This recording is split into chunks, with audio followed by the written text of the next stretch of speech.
Amkafaliana indray tompoko lasy tompoko vavy no andesinay manolotra ny arahaba ho antsika jiaby izay manaraka ny fandaharana Miara-Manonja amin'ity Alarobia 4 ny volana Febroary 2024 ity. Fanao jety koa antsika ato anatin'ny ora maromaro anarahantsika n'izany fandaharana Miara-Manonja izany. Manano akorialy mbola tsara ho amintsika jiaby ny eto Antananarivo sy ny manodidina, ny any amin'ny faritra 12 mandrafitra ny Madagasikara, ary antsika avana sy namana jiaby any ampitan-dranomasina izay manaraka ihany koa. Tsara ny mampatsiahy aty amboalohany fa arahantsika ao amin'ny pejin'ny MBS ndraiky AZ Radio ny fandaharana Miara-Manonja amin'ny Facebook ndraiky YouTube ho antsika izay tsy afaka manaraka izany amin'ny onjapeo. Amin'ireo onjapeo Miara-Manonja kosa dia ao ny MBS mazava ho azy, eo ihany koa ny AZ Radio ary ao ny Radio Mada. Mikaiky antsika jiaby araka izany anaraka ny fandaharana hatramin'ny farany, omena ny mpamakafaka avy hatrany sehatra. Makasitraka loretina me ny fitenenana ary eto tsika dia mbola manantitrantitra ny fiarabana ndreo namana rehetra izay manaraka nyty fandarana ty any amin'ny toerana samy hafany. Be da be moa ny aya zany tamin'ilay fanambarana izay nataony teo anivon'ny prefectura ny polisy n'Antananarivo ary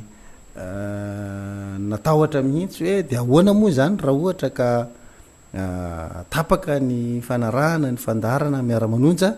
dia ahoana indray ny afana mihaino ny Miara-Manonja dia fanazavaitsika omaly hoe ohatrohatro zao ny fomba ataotsika ahafahanareo manaraka tsy tapaka ny zany fandarana Miara-Manonja zany, satria dia itoy anao an'izany foana izahay avy amin'ny alalan'ny fisiny reto ataotsika hoe fitaovan-tserasera samihafa zay efa eo ampelantanantsika amin'izao fotoan'izao. Ny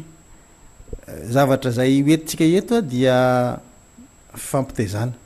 fampitezana manodidina ny ataotsika hoe fitantanana raha-panjakana sy ny trangam-piarahamonina samihafa zay misy eto amin'ny firenena, ary zay zavatra zay dia ilana fotom-pisainana malalaka be ny manaraka ny fifampitezana zay hoentina amin'ny alalana onjapeo, satria tsy zay mahafalifaly anao kory tsy maintsy tokony hoenonao anatin'ny onjapeo ohatrany tony fa zay mahasoa ny mpiarabelona. Matetika manko ny mpitondra fanjakana dia mitady ny zavatra mety aminy, fa rehefa tsy mety aminy zavatra mandeha dia ilany vaniny ianao ary tondrony ho isan'ny mpanelingelona nizay fempotoana hitantanany ny firenena zay. Eto dia tsindritsika mafy ny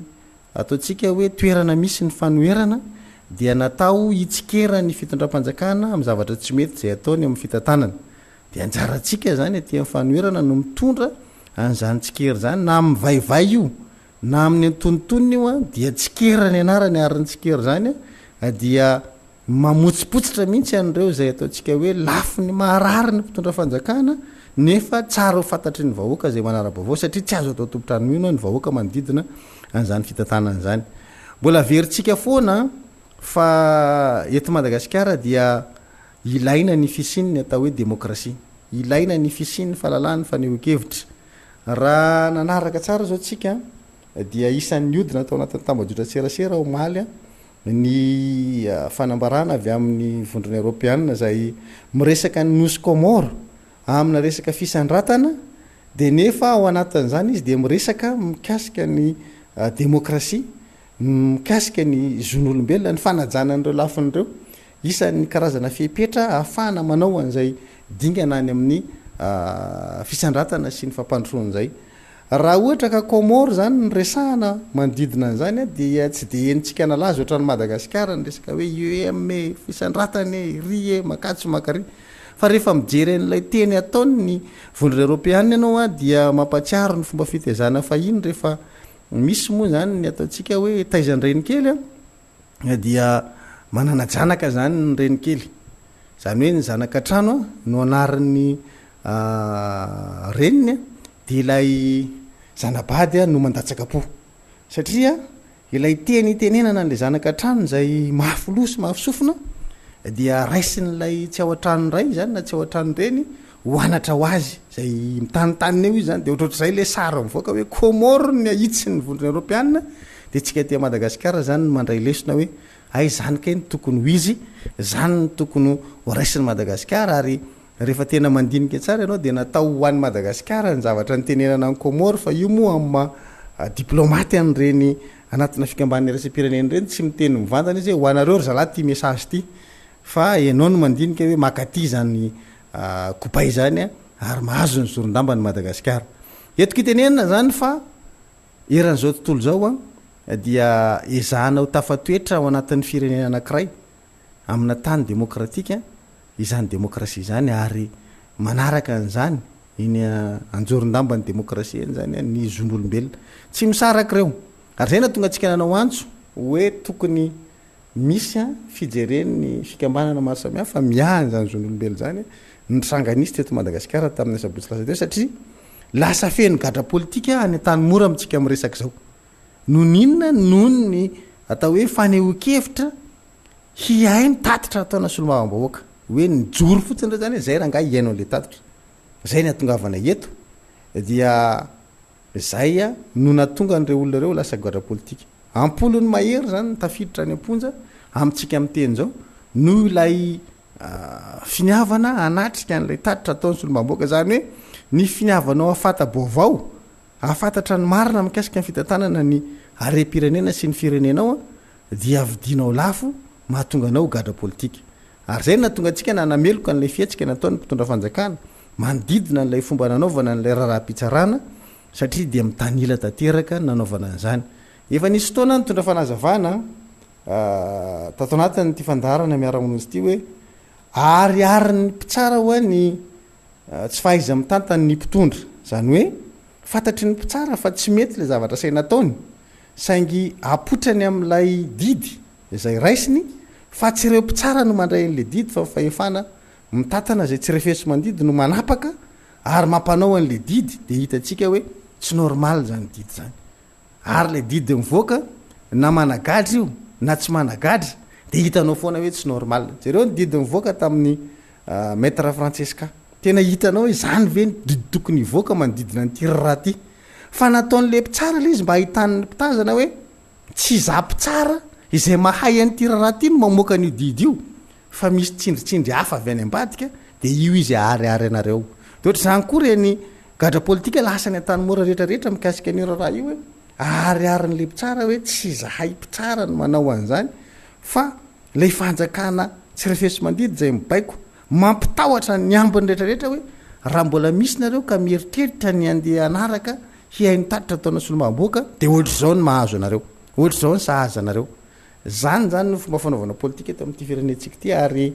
rehefa dininao zany de ohatrany hoe olona tsy avy any amin'ny fanoherana nahazo fanjakana ny mitantana ny firenena ary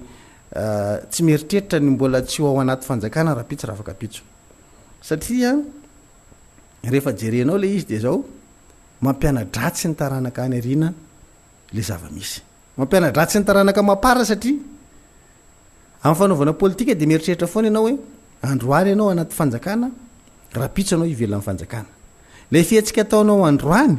de mety hiatra aminao raha pitso raha ohatra ka zay ny itaizanao n'le fomba fisaina ary zay mahatonga antsika miezaka foana mampitany hoe lay fomba fanoherana zay hoentina am'izao fotoana zao de fomba fanoherana ampisainana ampieritriretana ary ampahendrena sy ampalalana tanteraka zany anaovana azy zany hoe opposition intelligente zany dia ahafahany tsirairay mandinika ny androany aloha de ny rapitso rehefa aveo hoe androany manohitra rapitso mahazo fanjakana noho izany raha manohitra anao androany mahita lafiratsiny rehefa mitondra fanjakana ianao rapitso de ny tsy mamerina nle nataonao lafiratsiny androany no tanjona tiana tratrarina ary zay zavatra zay no olana ao anatin'ny fomba nanaovana etsika rehetrarehetra teto Madagasikara satria rehefa tsy ao anaty fanjakana ny mpanao politika de mitona ny vahoaka hamantatra ny marina ary hitaky amin'ny mpitondra ny atao hoe rariny sy ny hitsiny mahazo fanjakana lay nitondra vahoaka ny olona itodian'ny lamosina voalohany de le vahoaka zay nanosika azy tonga eo am'le toerana de diso fanantenana foana le vahoaka malagasy hatram'izay ka hatram'izao ary zany zavatra zany dia laharony ny mpitondra fanjakana amin'ny alalan'ny fametrahana ny atao hoe fanaparapahefana ny tsisiny ny fifandimbiasa toerana eto amin'ny firenentsika ary ny tsy fahafahanao a manao politika ivelany ny mahampitondra anao ina le tiako azavaina rehefa mitondra fanjakantsika dia afaka manao politika fa rehefa miongana de ny aza mba resy ihany fa rehefa miongana ianao de nahiteny ary tsy azonao atao nefa mazava tsara raha ohatra ka mitondra fanjakana ianao ka niongana manomboka amin'ny fotoana iongananao ianao de mpanohitra noho izany de manao ny asa mampanohitra anao zany ianao a miteny ianao manomboka eo fa ny zava-misy eto amintsika rehefa mitondra fanjakana de matanjaka de ny zavatra atao manenjika ny olona tsy mitovy hevitra amin'ny tena ary raha azo atao zay atao mitsoka ivelan'ny Madagasikara ny olona avy nitondra koa rehefa miala ao anaty fanjakana mahana amin'ny zavatra zay nataony nandritra amin'ny fotoana nitondrany de mirifatra mitsoka ny ivelan'ny Madagasikara de lasa tsy misy ny fifandimbiasa toerana zany hoe tsy misy relève voaomana mihitsy zany eto amin'ity Madagasikara ty nisy fotoana zay miara-manonjy ireo tafaresaka am'izay le miresaka dia nandinika ny tany amin'ny tao hoe 20 taona 30 taona lasa manonona anarana mpanao politika hoe nisy rianina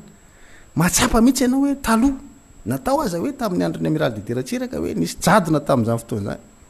fa mahatsapa anao hoe nisy mpanao politika tamin'izany fotoana zany ary nisy mpanao politika nametraka anarana hoe nisy anreto ange mpanao politika tamin'izany fotoana zany karazana anarana mpanao politika be da be ary olona nahainy resaka sy nahinanao politika sy nahiny ady hevitra daholo tamin'izany fotoana zany fa ankehitriny ny olana ao anatin'ity firenentsika ity de rehefa miongana ny olona anankiray de tsy misy relève mihitsy fa le mitondra iny no manapatra amin'ny fahefany de manenjika manao azalambo an'izay tsy mitovy hevitra aminy anika sarotra ho an'ilay tanora te hiakatra eo amin'ny tontolo politika no lasa relève ny fanaovana politika eto Madagasikara satria tsy omena sehatra fa enjehana zay avy nitondra ny tsy mbola nitondra mazava ho azy tsy ampitraikefa de tsy misy olona zany afaka hifandimby toerana amin'ny fitantanana raha-mpanjakana satria manina mihevitry ny hampiatra ny fitiavan-tena koa zay mahazo fanjakana hoe eto zay aloha mandritra ny mandaha anankiroa fa raha fa kely ny raha azo atao mbola ampiana ray dia mieritreritra izy fa tsy misy olona mahay politika akoatrany mieritreritra izy fa tsy misy olona afaka manatsaina akoatrany de mieritreritra izy fa tsy misy olona afaka mandinika sy mamakafaka akoatrany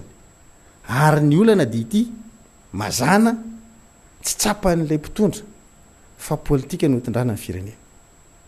fa ny fieritreretany dia no ny vola sy ny arena no natonga anazy teo amin'ny fitondrana io satria mety hoe afaka nanao propagande farak'izay zokiny afaka nakapanakanto afaka nanota petadrindrina be da be afaka nanota akanjo be da be afaka nyzara lambahoany afaka nyzara baolina de zay ny nalany azy zany hoe nampiasa ny vola kirakira teo ampelatana nanana ny etomanana de zay ny malany azy fa tsy politika malany azy ary zany zavatra zany ny fadisona be vava eto amin'ity firenentsika ity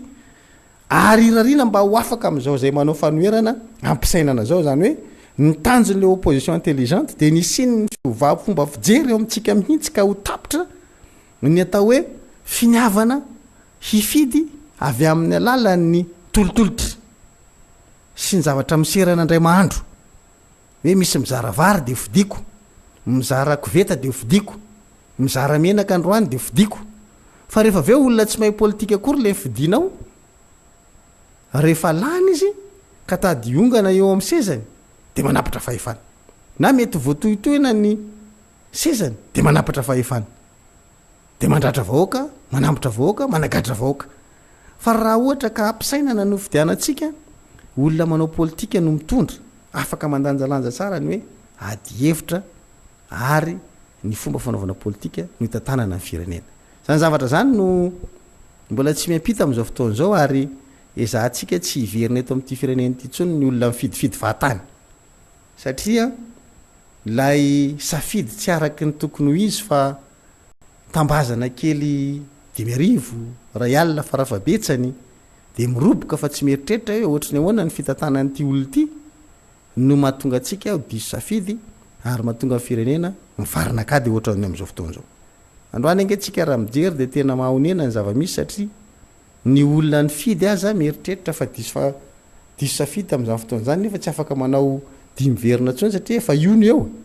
zay zavatra zay le mahatonga atsika metraka hoe am'izao fotoana zao tokony miezaka ny tsirairay mba afaka hanao politika mandanjalanja sy mandinika tsara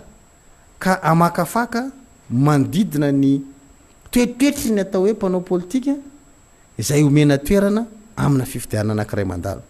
Misy olona nge raha tsy resaka fa tsy amin'ny teny mera-pirenena fotsiny zay. Fa za mino fa ianao mihaino ana amin'izao fotoana zao io. Fa raha mety tsatoko aminao aho ohatra zany hoe iza ny député ana tanàna anankiray dia mety tsy fantatra ao akory. Ny antony tsy mifanandrify amin'ilay toerana zay hotazomin'ilay olona ilay toerana zay nahalany azy. Ndraikitra masolom-bamboaka azy mihitsy no tsy voavaly n'ilay olona zay lany amin'izany toerana zany. Za tsy tia nona anara-tanàna manko sao dia ho tezitra amiko ilay honorable voatonina eo hoe maninona zany ataon'la ohatra za zany tsisy malala dia ohatran'ny sao dia mahafrustre azy fa le ohatra raisiko zany dia hoe solom-bamboaka. Ny solom-bamboaka ireo za mino fa misy ratonona ny anarany dia tsy hainao hoe député n'izy zany. Na ratonona le tanàna dia tsy hainao hoe iza ny député-any. Satria iza ny antony zay mihitsy le tsy mampifanindra an-dalana n'ilay atao hoe fomba fanaovana politika sy ilay toerana politika. Misy mirotsaka solom-bamboaka noho ny hoe toeram-boninahitra, toerana fanamaka voninahitra sy fahefana dia mijanona treo. Fa tsy hoe toeram-pitaizana anankiray ary ananana didy ara-politika matanjaka ahafahana manosika ny firenena amin'ny alalan'ny adihevitra sy ny fandrefesana ny asany ny fahefanam-panatanteraka izany atao hoe anteny mera-pirenena sy zany hoe mahasolom-bamboaka zany. Solom-bamboaka raiky amin'ny 20% mety ozy ianao hoe be da be zany dia mety sarosarotra fa na ministra ary mety misy ministra tsy hainao akory raha ohatra ka apotrako aminao ny tarehiny hoe izy ty ministra ty dia tsy hainao ny anarany na hoe ministra n'iny ty dia tsy hainao ny anarany satria maninona zay le hoe latsa-datsaka avy any fotsiny dia lasa ministra ty fa tsy fantatra hoe taizy olona io tamin'izao fotoana zao ary nanao inona ny dingana mba hita teo aminy zany toerana ministra zany nge toerana politika aza miteny amiko potsiny rehefa hoe toerana teknika zany. Ny ministra dia manao politika fa misy teknisianina be da be azo ny alaina miara-miasa aminy ao anatin'ny ministera manomboka amin'ny secrétaire général zany sy ireo tale teknika samihafa ao anatin'ny ministera. Fa ny poste ny ministra tompo dia politika ary zay zavatra zay ilay mahatonga anay nanao fampitahana raha sendra tafaresaka ny maromaro dia mandeha hoe retiny eny zany atao hoe anarana mpanao politika taloha zany ary fantatrao daholo na io CSR na io ministra na io solom-bamboaka fantatrao noho n'inona satria miady hevitra mandray anjara amin'ny raharam-pirenena mitondra débat tena mahaliana anao tamin'ny andro tsy misy ny fahalalana nefa malalaka teriteritsika mangany fotsiny moa zany ny finiavan'ny mpitondra anakenda ny fafana maneho hevitra amin'izao andriny ny atao hoe mazava zao ka zany zavatra zany lesona ao raisitsika ahafahana manitsy ny fiainam-pirenena ny arina ary isorana mbola maro ny atao hoe mpanao politika na anatraikefa zoko be teo aloha mbola mitondra zany ady hevitra zany ianao zao mijery nandritra ny siny Miara-Manonja teo moa tena hoe velona ny akadapa daholo zay na le mpanao politika efa tany anaty armoire tany ary mivoaka daholo dia miresaka dia mieritreritra an'izany ianao dia kivy ianao satria manina raha tsy misy Miara-Manonja ve zany zao dia taizy ireny olona ireny tsisy nyresaka mihitsy angereny ary nangina tany satria manina sary tahotra tsisy sa daholo ery randria amin'ny fe zay manko ny anaran'ireny olona ireny randria amin'ny fe dia mifanampy ny anarany zaka dia rehefa tambatra ao ny anarany dia randria amin'ny fezaka zay zany no ataontsika hoe zava-nisy ty atao amin'ny firenena raha tsy nisy ty Miara-Manonja ty raha tsy nisy ny famakina laina atao amin'ny Miara-Manonja hoe mila mitenitsika fa tsy andro ny fahanginana zao fa mila miteny nanomboka tany amin'ny volana aogositra tany zay dia nitsangana hoe mitenitsika manao tatitsika solom-bamboaka mitarika ny olona ary manentana ny olona hiresaka mikasika ny raharam-pirenena aty amin'ny taona 2024 zay manomboka raiky amin'ny 2024 vao mitsangana daholo amin'izay ny mpiady hevitra entiny ilazana amintsika hoe zany zavatra zany toetra tokony foana ao anatin'ny fotom-pisaina malagasy mihitsy zay tena hoe nandalovana krizy imbetsaka teto amin'ny firenena noho n'inona noho ny tsy fafahana miresaka sy tsy fafahana miteny ny antony sin'ny 270 dia efa fitakiana zo dia nisy ndray ndraiky amin'ny 70 mbola fitakiana zo dia mbola tsy azo ihany le zavatra nitakitsika tamin'ny raiky amin'ny 70 mbola niverina ndray tamin'ny 2024 mbola fitakiana zo ihany mbola tsy ampy mbola niverina tamin'ny 2024 mbola fitakiana zo ihany tokony zao tokony ity tokony iry mbola tsy miaina araka ny tokony ho izy le vahoaka malagasy misy aina fohy foana tamin'izany misy olana ratra misy fahasimana fananana zany nampisin'ny 13 mai tany amin'ny 27 fa amin'izao fotoana izao tsika mbola miverina amin'izany ihany 24 mbola miverina ndray koa amin'izao fotoana izao raiky amin'ny 24 satria manina tsy mety misy akalesona mihitsy zay mahazo fahefana hoe tsy ohatra izany tsony ny tokony hanaovantsika politika maly ny solombavambahoaka raha mbo salama dia naka ohatra hoe mitokona ange zao ny Antsemorisy ary mitaky ny fialana prime ministre fa tsy misy fampiasan-kery zany fa hevitra ny mandeha entiko itenenana amintsika hoe ho an'ny olona zay fa lasa lavitra ny fanehoan-kevitra dia maneho hevitra foana ny olona ary maneho hevitra kalalana raha sanatrika misy manao herisetra dia ny mpitandro filaminana no mandray an-tanana an'ireo zay mitsy valam-pandry fa zay tsy midika hoe tsy mahazo migrevy ny olona mandeha isaky ny arabe mitokony fa eto aminao ny fanampianam-bava ny tena zava-dehibe ary zay ny atao lara-pamehana satria manina tsy takatry ny mpitondra ny atao hoe demokrasia tsy takatry ny mpitondra ny atao hoe fahalalahana tsy takatry ny mpitondra ary tsy hainy raha teo ny atao hoe politika normalako tsy nyvolavolaina tamin'izany ange izy mandainga izy raha nyvolavolaina tamin'ny politika taiza ny traikefa nanana ny mpitondra amin'izao fotoana izao tamin'ny lafin'ny politika nanao inona taiza izy inona ny zavatra natao ny tany aloha tsisy ifandraisany amin'ny politika fa tonga parazara atao anatina toerana politika dia manao politika manao politika fa tsy voataiza tamin'ny politika tsy adalana iny tsy ritra ny MFM satria ny antony reny olona reny no nitaiza tamin'ny politika ny vonjy ray tsy mivaky nitaiza tamin'ny politika ny KFM KDRSM nitaiza tamin'ny politika ny moa ny maka amin'ny vimbio nitaiza tamin'ny politika betsaka ny antoko nitaiza tamin'ny politika teto fa sasany tsy nipotra tamin'izany fa tongatonga ho azy mipotrapotra fotsiny ohatrany tsy manga lehibe hozy any ambatondrazaka zay dia normal raha ohatra ka mahazo fanjakana dia tsy fantany ny atao hoe politika ny olona manodidina azy koa moa tsy mahagaga fa ohatroatra zay a tsisy ny aina politika zany tsisy olona nandeha tany amina dingana ara-politika dia tsy mahafantatra ny lentany zany atao hoe politika zany ka zay zavatra zay a no ataontsika hoe olana misy amin'izao fotoana izao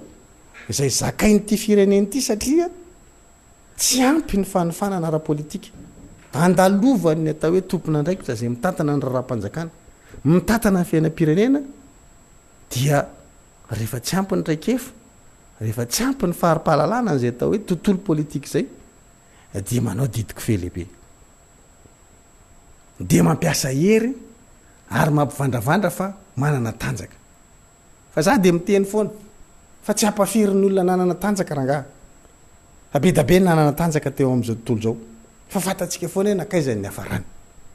tsisy olona napatra fahefany zany ka nitoetra ela be teo amin'ny fitondrana fa tsy maintsy nisy farany foana ary natetika aza dia ratsy fihafarana natanjaka ange zany Kadafi zany fa ratsy fihafarana natanjaka zany Saddam Hussein zany fa ratsy fihafarana natanjaka zany Hitler zany fa ratsy fihafarana iarahantsika malala hoe ny olona nilaza anazy ho natanjaka dictateur teto amin'ity tany ity na reo narsisika rehetra teto amin'ity zao tontolo zao ty ratsy fihafarana daholo ka zany zavatra zany a no mahatonga atsika misitona ny sain'ny olona rehetrarehetra hoe ny politika dia nomena ho an'ny mpanao politika aleo atao amin'ny mpanao politika amin'ny politika zay manko ny zavatra mampimety ty firenentsika ity ny politika dia salovan'ny olona tsy mpanao politika mova tsy ohatra ny fitsaboana marary eto Madagasikara tsika rehetrarehetra io rehefa marary dia dokotera daholo fa rehefa miomby le aretina mizakazaka makany amin'ny hopitaly amin'izay fa raha mbola ohatra ka mararirary maivamaivana vao misy zavatra mavesabesatra kely ny loha dia fa sao dia mba misy paracetamol aminareo sao dia mba misy fervex any milaza fa mahay an'ity fanafody ty daholo tsika na olona tsy nianatra medisina satria manino izay le atao hoe gasy zay vao misy tsy metimety aminy dia fa raisiny Doliprane anazy dia io ny akaiky azy indrindra na paracetamol dia fa zay maninona ianao ohatrany tsy amin'ny forme kely dia ahoana andeha dokotera fody aka avy zay vao dokotera tenitsika dia ohatra izay koa ny fanaovana politika eto Madagasikara ohatra ny gasy manao dokotera tena no fomba fanaovana politika dia miantsehatra amin'ity tontolo politika ity normal tsika raha ohatra zao hoe azagaga am'izany tena atao hoan'ny mpanao politika ny polina tokony isy azy rehefa mifidy anao mpitandro filaminana ianao dia mijanona mampitandro filaminana ary n'le tan'ny adihevitra koa misy isam-barana tongany zany rehefa any am'bolipokotany nalaovinao dia manaova bolipokotany aloha fa rehefa ty aminatina club lehibe anao dia ny anaty club lehibe anao zany rehefa any équipe nationale anao dia ny équipe nationale zany fa tsy miaraka zany hoe olona milalao ary amin'ny équipe nationale dia ny équipe pirenena malagasy fe dia misy manamarina mihitsy izy anao am'le bolipokotany mbo manarina mihitsy le bariady hita eo faizany nefa le barianao olona équipe nationale zany équipe pirenena raha sanatria misy voafingana eo dia efa bangaray le toerana aminy dia baolina foana zany tsy te anisan'le tena tiako ambara fa leo meko sarisary satria zay ny zavatra misy am'izao fotoan'izao hoe aleo anao an'ny mpanao politika ny fanaovana politika fa oka ny fofisainana tsy anakatra ny zavatra mitovy masony miady fa tsisy an'izany double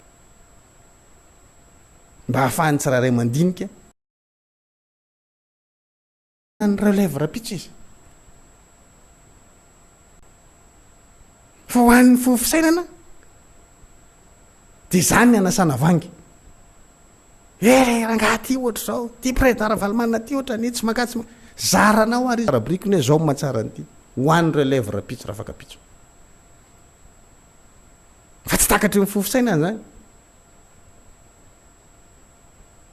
fa ny fofisaina androany dia mijery ny tombontso manokana hoe rangaha ty ny ohatra ny anapaka amin'ny finanana hoe dia tsy mety dia io ny anasanao vangy zay ny le olany eto amin'ity firenentsika ty misy minimamotika ilay ataontsika hoe fomba fanaovana tolo politika ny mbola miezaka mampita hoe ohatra zao ny lafi ny mahatsara ny fomba fedika olona rivrakoto vao nandritra ny fotoana lavalava teo nyresaka foana izy na hainao anazy foana ianao fa zao izy tsy hainao tsony satria manino tsy eo amin'ny toerana tsony izy tsy hoe izy tsy mana zavatra ho tenenina fa mana am'le toedratsy anana n'le mpanao politika taty arina izy sy le fomba fanaovana politika hoe raha vao miteny eo a dia hiarany antso zay zay sisany zavatra hitantsika fomba fanaovana politika eto Madagasikara ohatra ray zay raisiko zay fa ny mihoatra an'izay mbola betsaka hoe tsy afaka miteny ianao rehefa miala ao anatina fanjakana satria anaovan'le olona mitondra atso zay dia tsy mitoy fomba fanaovana politika eto amintsika tsisy olona mahazo miresaka raha tsy zay olona manindraindra fitondrana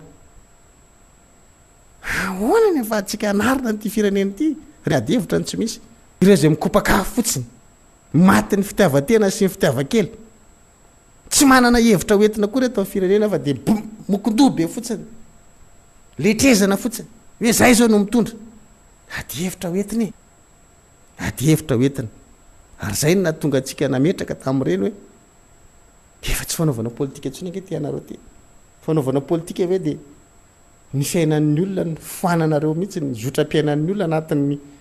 ady-pamataran'andro efa oromby folo amin'ny andro anankiray noho ny fitiavatena sy ny fitiavatsezanareo taiza koa mbola nisana politika hoe misy olona anao tatitra any amin'ny 13 mai dia ny lalam-pirenena rehetra no mikatona mbola tsy ary nisy teto zany tao anatin'ny enimpolo taona fa ny mpitondra amin'izao no manao an'izany dia misy manamarina an'izany misy manosika-hevitra an'izany amin'le mpitondra tena atosika reo any andavaka mihitsy le mpitondra hoe atao fa nitoeranao aloha zava-dehibe androany ka na dia manala baraka zany dia tsy maninona fa tsy hitafienatra itsika tsy mamenatra venareo amin'ny zavatra ohatran'izany dia milazanareo fa mahay zany nareo nanao an'iny dia milazanareo fa mahay mitondra nareo amin'ny zavatra ohatran'izany ary tsy indray mandeha tsy indroa andeha hitsangatsangana ny olona gafinareo volenareo amboteiazy andeha anao tatitra indray tapahanareo mihitsy lalina tsy tahotra tsy enatra ka fotom-pisainana ohatrany ahoanina ianareo nareo vety Madagasikara no miaina sa any an-dafy na komoro zany ary tsy manao an'izany any komoro zany tsisy politika milamina amin'izany fa tsy manao an'izany fotom-pisainana zany komoro tena tsinontsiny avintsika mihitsy fa mbola ambon'ny fisainana lavitra no itsika eto Madagasikara no nina no le te-panahy tia kely sy tia tena mahamenatra zany fomba le teneniko hoe mikopaka ny mpitatraka ena mibetsaka fa le poseza maty toerana dia miara-mifandokandoka amin'ny ratsy ao de tsy zaka am'izay le zavatra resanay atao amin'ny miara-manonja andraisana fipetra mihitsy io fa manakorotana saim-bahoaka tan'le izy fa tsy ny saim-bahoaka satria zay miezaka manadio sy manazava ny sain'ny olona mampalahelo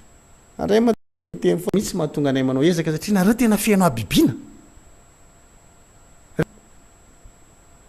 tsy misy fiambambana mihitsy nareo fa tsy fotom-panahy araka finoana kristianina zavatra nataonareo tamin'ny sabotsy sy zavatra nataonareo rehetra mampijaly vahoaka ny an-dalana nareo veranga tsy hainareo na misy zazakely efa tsy ny sakafo zazakely efa tsy ampy torimaso nanao firohora teny amin'ny taky zanakareo izy de tsy marary anareo fa zany midi de ny apitso maraina koa fa tsy ny après-midi eo amin'ny folo de maraina izy vao miditra tia tananarivo apitso maraina no tahotra ry manam-pahaizana sao de miongany zay de andraisan'ny namana hafa indray rehefa aveo fa ho alefako zay mialatsiny afa tena enjana be ny zavatra ataonareo ao anatina zavatra ohatran'izany tena hoe tsy voadinika fa de mandefa hoany fotsiny zay mino fa ny mpiaramombona antoka amintsika reo fikambanana maro samihafa miady amin'ny zon'olombelona de minatsapa ny irifiriny reny olo reny tsy miteny a fa manozona nareo anaty reny fa zay nylazainareo moa zany hoe noho izay mihitsy no andeha andraisantsika fepetra n'lay miara-manonja tsy ianareo ny tokony mihevitra ny tenanareo sy mandinika ny tenanareo zavatra nataonareo tsy mety nareo tsy mandiny tena zany fa inona ny eritreretinareo mba loatra manelingelina atsika le fisin'le miara-manonja amresaka fa voatra mie mahatonga sainany olona aloha io andraisana fepetra mbola zany ny anatin'ny fisainanareo zany anatin'ny fisainanareo nefa voamaly no maly ny onja-peo manohana anareo miantso famonoana miantso fandratrana famotehana hoe torao vato vonoy tsy andraisanareo fepetra tsy nisy fepetra ka afaka madidio ary tsy nisy fepetra andraisina tamin'le onja-peo sinemany atao fa le miezaka manazava ny sain'le vahoaka andraisana fepetra zay mahatonga anay hoe zay mijoro foana ka tsy ampafiry ny fanavaka vambolokoditra tany Afrika tsy mitolona ataontsika amin'ity ady amin'ny tsy fisin'ny fahalalahana eto ty tsy mbola mafy noho ny tao Afrika atsimo tamin'ny ady amin'ny fanavaka vambolokoditra tsy mafy noho ny tany Angola zany tsy mafy noho ny tao faritra Afrika marobe zay ny ady tamin'izany ny zavatra misy eto Madagasikara fa zay vonona iady amin'ny tsirariny ary anohitra an'izany tsirariny zany zay vonikitsangana amin'izany fa tsy olana hoy izy nareo hoe akatonareo de tadidio ny tantara raha ohatra ka tsy mahatsiarinareo ny amiral dideratsiraka mbola eo faravoatra azonareo antanina tsara hoe nisy radio any ANC ve hoe teto Madagasikara tamin'ny fotoan'androny rehefa tsy nahazo mafy ny fanavaka vambolokoditra voaporitra ny ANC tany Afrika atsimo teto Madagasikara nge izy nanao onja-peo tadidio zany tantara zany tsika gasina nampy tamin'izany de ataoko hoe tsy mafy mbola tsy nirandehanana mivoaka ny ivelany fa efa misy ny fivoaran'ny teknôlôjia eto antsika manao azy fa de zay iezaka foana tsy maintsy misy ny miara-manonja na ho andraisanareo fepetra aza ny amin'ny onja-peo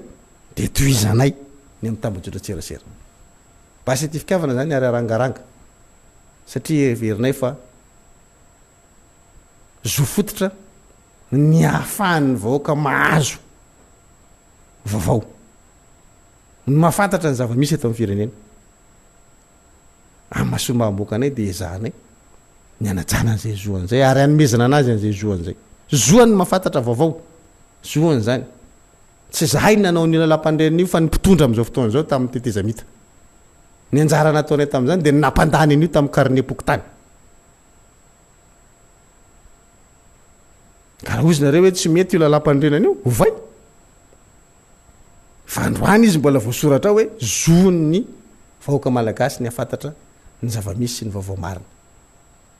de zahay tsy analana azy anatin'izay zoan'izay fa ezanay ny anome azy an'izay nininona fiatsika ataonareo nininona atsojay oentinareo fa de zay miezaka hanome anzareo zany ka ho fanamafisana an'izany a dia ho averiko ty teninandre mato préfet ty zay tamin'ny etsika zay nataony sombamboaka telo amin'ny fitopolo de hainy tsara nanavaka ny atao hoe fampiasa-kery amin'le vahoaka sy ny fampiasana ampitandro filaminana iaro an'le vahoaka sy ny fananany de andao hoe raha tsika mihaino a ny zavatra nambarany tamin'izany fotoan'izany ary aorinan'izay dia ho aveto ny sombamboaka rodin sombamboaka nambany vohatra hanoy a an'izay ady hevitra atao anatiny tya miara-manonja ty zay a dia raha tsika ny teny nataon'ny préfet tamin'ny 2024 fa araiky m2024 tsika telo taona teorina endrika hafa no ivoan'le préfet raha pitaina tamin'izany fotoana zany daoara zay namonjana hain'olona sy narakana olona eto zany dia namela zany nareo ankahery ny fianakaviany reo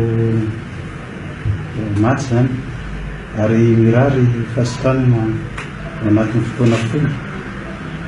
ireo zay narary iny zany ny fandehany iny a ny position zany de mazava be nanomboka lahady a za tsy miverina amin'ny réquisition iny fa raha manome réquisition nanomboka lahady a de réquisition anti-pillage miaro ny vahoaka sy ny fananiny amina officier général de la gendarmerie réquisition anti-pillage zany mavoaka manomboka ny lahady raha ohatra zany misy réquisition hafa manakana ny fidirana amin'ny présumé de tsy réquisition avaty amiko zay ka androany dia amin'ny réquisition anti-pillage zany hoe miencadré zany force de miambina an'ireo casseur zay amaky magasin zay ny fijeriko azy efa ampy zay ny laharatsaka teto amin'ity tanindrazantsika ty a fa tsy tokony hisy intsony problème politique io zany de tokony solution politique izay ny any no manapa-kevitra any no raiso raha ohatra moa zany misy laiko avy any ambony hafa de tsy fantatro fa fantatro fotsiny de hoe mamoano réquisition de réquisition anti-pillage mavoaka zay zany zamba ny hitako hoe ialana amin'ny raha mandrika hitatanareo tsy maintsy raisina ny andraikitra satria tokony andraikitra voalohany amin'ny filaminana efa tanareo ny tena de zay zany no tsisy afatsy zay ny saoty aloha ohatra am'izao mbola tsy tonga ny tsy nametrahako fialana de resaka conscience professionnelle satria tsisy adjoint hopaseko amin'izy de avela raha mandrika fotsiny zany fa de hoe de iala andraikitra izay le fialanam-barana zay aloha de zay ngamba de amin'ny maha officier général de la gendarmerie any tsy nametrahako démission ka oka zay ho fantatritsika tsara zany fa za tsy migerer ty toerana ty tsy migerer stress ny migereko nefa isanandro rehefa tsy ordre publique de ady tany ary adyna fiangonana ary tsy tokony isy gerena an'izany izy fa de tena fitiavana tanindrazana ho an'ny tanindrazana zay no mijanonako tamin'ny farany teo nisy mpikambana tamin'ny OMC niaraka taminao nitondra teny OMC amin'izao fotoan'izao fanapahan-kevitra tsy hitatsony ny amiko fa defa PM zany de efa nteny hoe de efa anjarany lahy tsika de efa lahy zany responsable ny ordre publique de zay zany aloha mba hitako hoe mety zany satria am'izao koa hoe le mamory MC zao fa sarosarotra be dia na izany ary nanontany hevitra ny eo amin'izay any ary par telefona dia efa mitovy ny hevitra vao izay zany mety mandaminana ny teraraty tamin'ny kabarin'ny filoha tamin'ny alina dia nametraka hoe miendrika fanonganam-panjakana nitranga teny amin'ity teny Analakely tamin'ny Sabotsy ary eo ny mpitandro ny filaminana ijoro hiaro ny androm-panjakana ahoana ny eritreritao momba amin'izay mihoatra amin'ilay fanapahan-kevitra ao jiro koa izy aloha fiarovana ny androm-panjakana tsisy fahateolona sy ny famakina trano à gauche à droite miverina indray hoe ny lundi noir iny tsy maninona le izy zany izay zany natonga anay marandraina mandray ny décision ko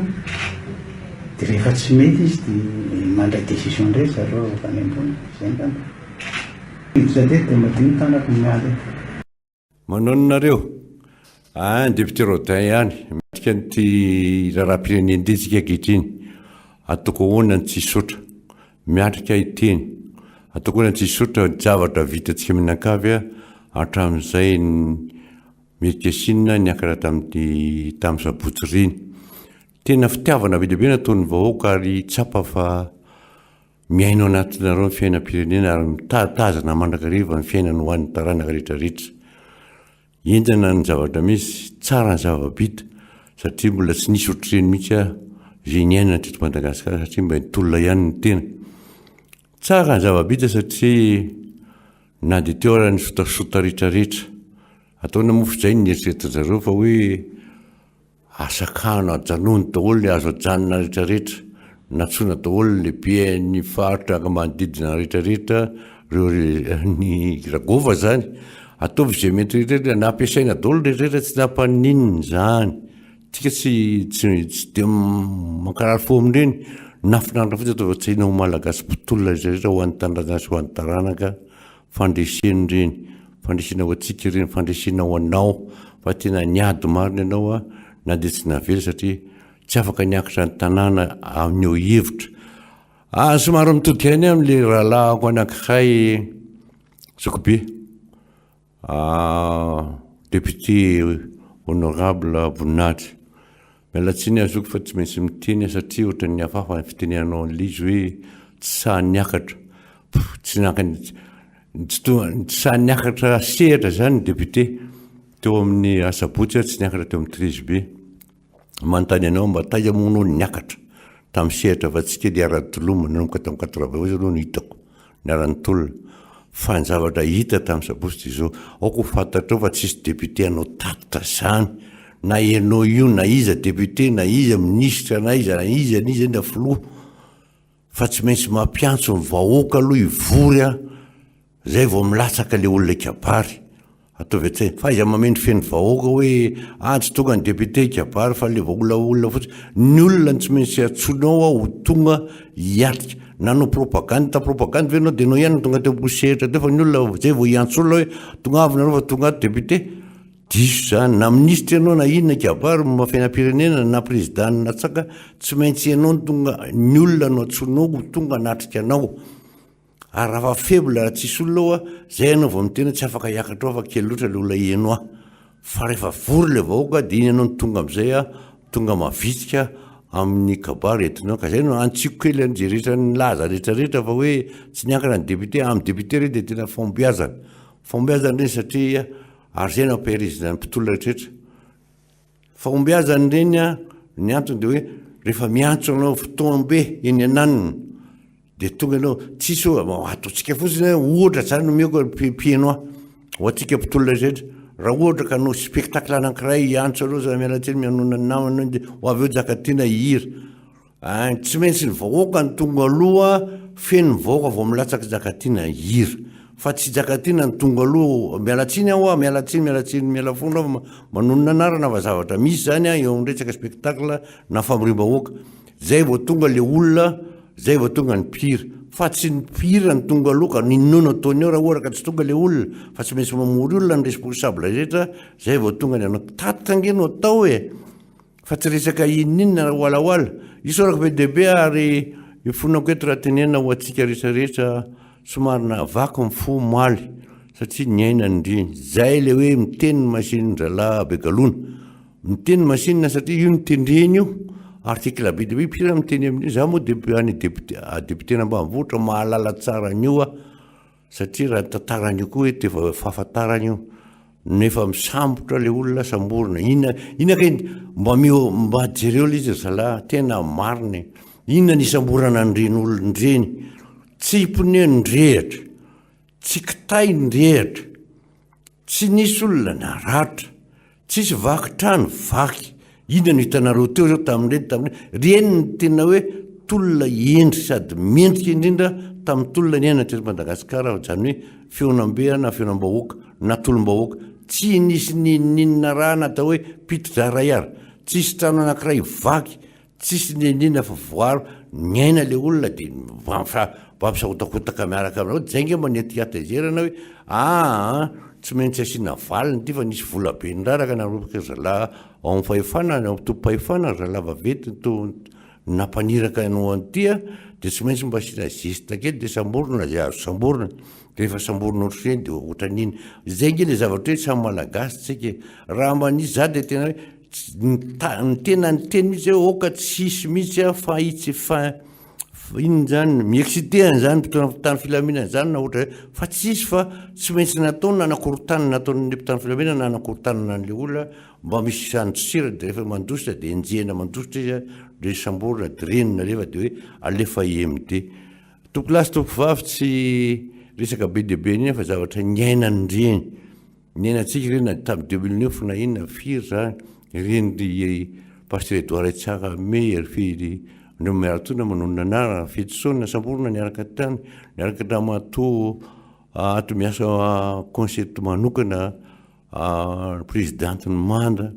modina nanovana sarinady zany rehefa tsy eo anaty mpitolona dia reny nalefa nakany ambatolampirely fa nitatona ramatoa modiny entina kankadilana fa fianakaviany daholo nitato ny tanàna dia navotsitra izy tamin'ireny zay ho an'ny fiainantsika eto dia hoy za mantsendreo mpitolona hoe mahiriza fa ianao tsy gadra nangalatra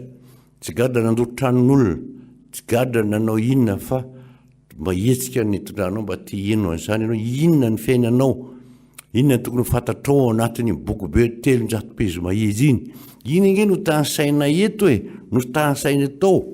alalan'ny vahoaka fa tsisy tsikombakomba fiaina zay tsy tian'io efa ady nataony eto amin'ny assemblée nationale zany avoaka daholo marina rehetrarehetra hoe amin'ny ministeran'izao zao ny tetibolany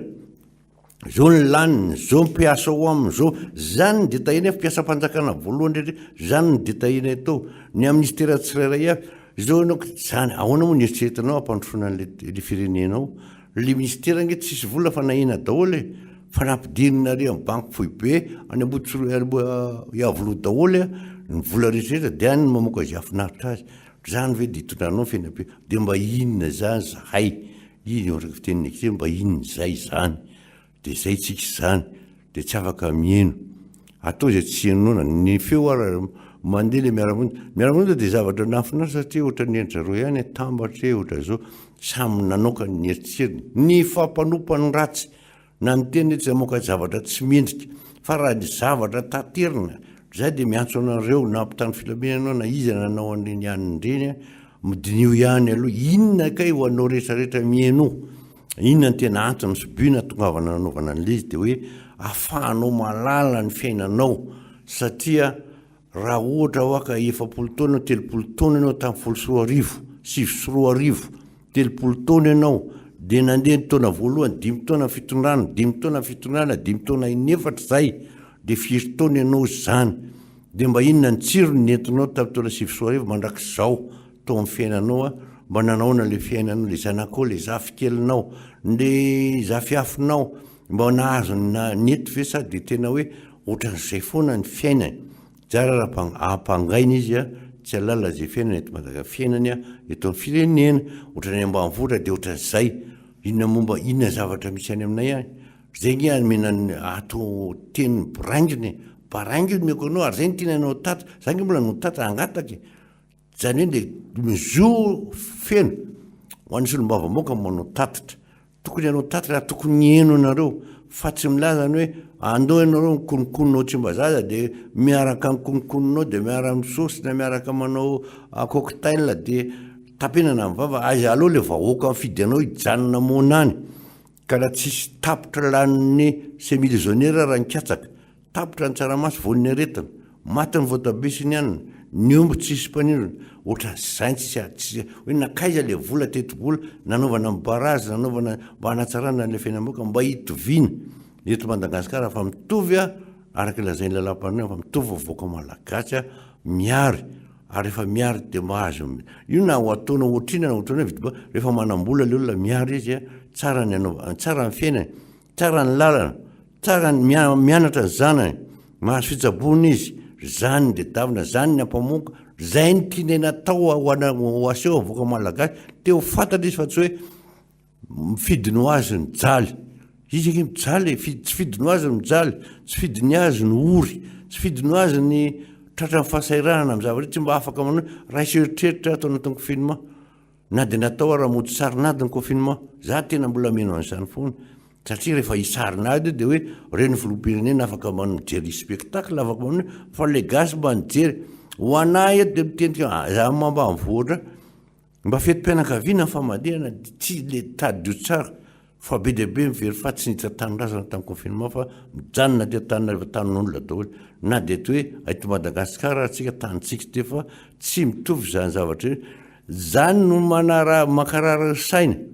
atao daholo trererity asina vato feujour asina vato feujour mametaka aniny ary asina aniny ary de atsorina le olona fa efa tena mandeha mihitsy le asa tompo anao azy atao an'izany le voaka fa tsy fidiny ho azy ano mijaly tsy fidiny ho azy mieno balarora tsy fidiny ho azy mieno fa tsy namany zay ny any aminay ihany ka eto de mitodika ho antsika rehetra ho anao ray aman-dreny manana nada lasa tamin'ireny natao imitereny miaraka tsika miaraka mizaka ny zavatra misy zay de tsy hitazana fotsiny fa mijery manao zay mety daholo mba ahafahana amin'izay zany fa mitodika ho an'ny mpitsara ianao mpitsara io ho anao zay ny sambotra ho anao zay nanao ankety aza mety io mbola fantatra haiko tsara io article be deaibe no anaty code pénal de rehefa miteny misifleny any ambony hoe leaila aza manana ny lera amin'io fa lianina ampiasaina de tonga de vita samy vita lefa sori daholo reo amin'ny article zao zay ny tonanareo ny de lasa daholo izy menakavy nalefa tany tsy ho lava resaka fa manainga andrehetrarehetra fa miady tsy vita hosidiaka ny maleo zany hoe mbola miady tsika tsy miady amin'izy fa miady amin'ny fantrana miady amin'ny forina miady amin'ny tsy fananana miady amin'ny tsy fahazona fahasalamana ohatran'ireo ankizy miady amin'ny borsa sy ny karazan'ireo miady izy ake sy niady ho anina fa miady amin'le kely mba ho ampiasainy amin'le vola kely mba hananany mba hividanany hoe anampiana ndray aman-driny fa tsy zanaka teto Tananarivo fa zanaka natany zanaka Tamatavy fa zanaka vanina tiala avany mba amin'ny volo rehetrarehetra any mba namen'Andriamanitra fahasoavana de hianatra de mba mahazo fanampiana fa rehefa niteninareo hoe mianara am'izao fa tsy misy borsa tsy misy fanampiana ohatran'izany keo ny parameda tsy misy an'izao manao nareo tsara tsy manao nareo tsara azy amitsabo de ohatran'izay de niolona le olona fa de niaraka am'izay na fahaizany fa tsy zay le izy fa mitodika amin'ny rehetrarehetra mihitsy amin'le izy hoe azy atao an'izay le fiainam-bahoaka fa matoa anao nanome rehefa nanonony anao de hanome anao zay azy adino zay nanonony anao fa mahazo borsa mpianatra nanonony anao fa nahazo ny ilainy ny parameda any aminay reo dokotera rehetrarehetra na be ny volonao na ininy tena milaza aminao fa zany miaritra mararo reo ohatran'ireo mpampianatra rehetra metra frame ataonareo an'izao izy teo tsy mananina tsy miala vola posy fa mba te hampianatra ny fahaizana izy de nilatsaka tamin'ny fampianarana kangoinina zao ndray zany reny ny zava-misy iainany za de mitodika hoe tsy tokon'izay ny fiainan'ny malagasy fa manana mitrosy ianareo ny député mpanao ratification mahazo ianareo de ataovy mba milalana mety hitonana an'le izy amoana an'ity raha izy budgétaire natao ohatriny ankaramanianina ohatriny ataovy mitovy ro karaman'olonreo raha mitovy reo a tsy adaly reo kory miasa daolo olonao fa noho tsy fitoviana zay tsy fitoviana zay ny tena ambongadiny ilazana azy tsy mitovy fa ho anareo tsy hitovy aminareo eo fitonanareo de be de fantatra le izy anareo bebe galona resa tsy mitovy amin'ny olona ary amin'ny apombola miady ary amin'ny kiran'olona miara mangalatra manentsika mpangalakiso manentsika mpangalatra ko manentsika mpangalatromby reny tsy mba nahazo ny tsirony tamin'izany fa izay ho anareo lehibe jereo le izy fa zany ny ady nataonay zay tsy ady ho anakoto zay tsy ho ady any vazaha tsy ady ho an'ny allemana tsy ho ady ny fa iady ho an'ny taranaka sy mivaoka malagasy hoe misy an'reto volo reto a notsamborona ho atsika misy reto fanomezany reto samborona ho malagasy inona mba hanatsarana ny fiaina zay nahatonga atsika zay nahatonga anay iady tamin'ireny hoe ataovy amin'ny famarinany mba zarao fa tsy mendrika ho azy a marary le vahoaka tena marary za matsapa an'izany amin'ny isan'andro any ambanivohitra ny olona tsy hiteny ianao fa ilazany hoe efa tantara lava moa zany efa resahana foana le zavatra fotozapisasa manairana milaza azy tsy andrenivohitra anao metrahanao zavatra tsara fa raha ohatra ka sambola ianao ka hoe aleo hitan'le mpisambola fa tena tsara natao azy de zay le ataonareo amena ty an-taninarivo fa raha tena hitsitso voaka malagasy ianareo tsy natao amin'le vohatra ny distri akory zavatra ataonareo fa ny ambany vohatra any mba hafaly fa ampazoto mba te hampianatra an'izany fa mafia lasa mitomborika ny zanak'olona lasa mandeha miandrombo ny zanaka ambany vohatra lasa miandrokisoa zanaka ambany vohatra ao amin'ny tanàna misy misy 5 lahy ankizy manana baka daholy fa inona no ataony manao voly avitra miandrokisoa miandromby maka kitay zany de mivarotra mikapakapaka kitay maina ho amidy zany le baka azo any ambany vohatra fa tsy mba nieritreretinareo ianao mianao ampitondra fanjakana eo amin'ny fitondrana ianao zany ny ainana fa tsy adalanay ny tolona tamin'ity hoe amoka marina hoe makaiza marina tsy zahay no andeha andrara fa le vahoaka no mieno hoe ohatra ninona ny fiainany ohatra ninona ny zavatra iainany de izy no tsara rehefa aveo amin'ny andro hitsarany azy zay angamba no azo lazaina fa de makatelina atsika menakavy misaotra nareo misaotra isaorana foana nareo nanidy ohatra ny tena marara amin'ny fo miteny an'izany hoe de sahanareo no nanidy an'ireo ankizy tsy nahavita ny aninona tsy nahavita eloka tsy nahavita ny aninona misy amin'ireo manambady aman-jana misy an'ireo maro ireo tsy eloka vitany tsy raha ohatra hoaka nisy trano vaky namaky trano le olona tamin'ny tolona io na tany atsimo na varatra na tsirana tsisy ny aninona tamin'izany ny ainy fotsiny ary nanaiky zay teneninareo nampitorinareo amin'ty zavatra mainty be rehetrarehetra ty ny olona nentina zay de nafitsaka le olona fa nafinaritra fotsiny hoe ndresira zany ny tolona nataony satria nareo natahotra azy hiditra atao amin'ny 13 mai de zay le zavatra nisy zay ary io mba teneniko foana izy rehefa manao zavatra de manaova zavatra professionnalisme hoe professionnel zany andro ny ray andro anao voiteny fa ampitoany ananina le izy zany teny tamin'iny teny mihitsy niteny tamin'iny hoe tsy zay le zavatra tokony natao hoe anana makary amin'ny kabary mipapy ery amin'ny Alarobia atsaiky ny anaran'ny tanàny Soavimasoandro fa nga io anay zay nge tsy nefa natao amin'ny papy io ary ankarany io arajabaly miala ty manonona de ataonao zay tsy nanao akory tamin'izany de lasa ray zay nahazo an'iny de lazainareo fa hoe aiza ny akory tany amin'ny rajabaly ampiasainareo ny taniny zay le fa mila filana amin'ny zavatra tsy mety fa raha vitanareo mandeha tonga le fangatahana de nilazanareo ary ananinareo tsy nampanenina ny tsy fafiriny 22 kilomètre raha miala any Magro makany an'iny ty izy makaitre mbo mangakely tery amin'ny toerana anaovana le fitsangatsanganana vitan'ny olona nandeha tany fa vitan'ny olona nankeny fainareo tsy franc tsy tsotra raha mba tsotra nareo ka nana fa zay le fa mily viliana zay ny zavatra maneritreretinareo tao ianareo reo mbola mpitolona hita endrika daholo iny namana rehetra namanareo fa tsolokava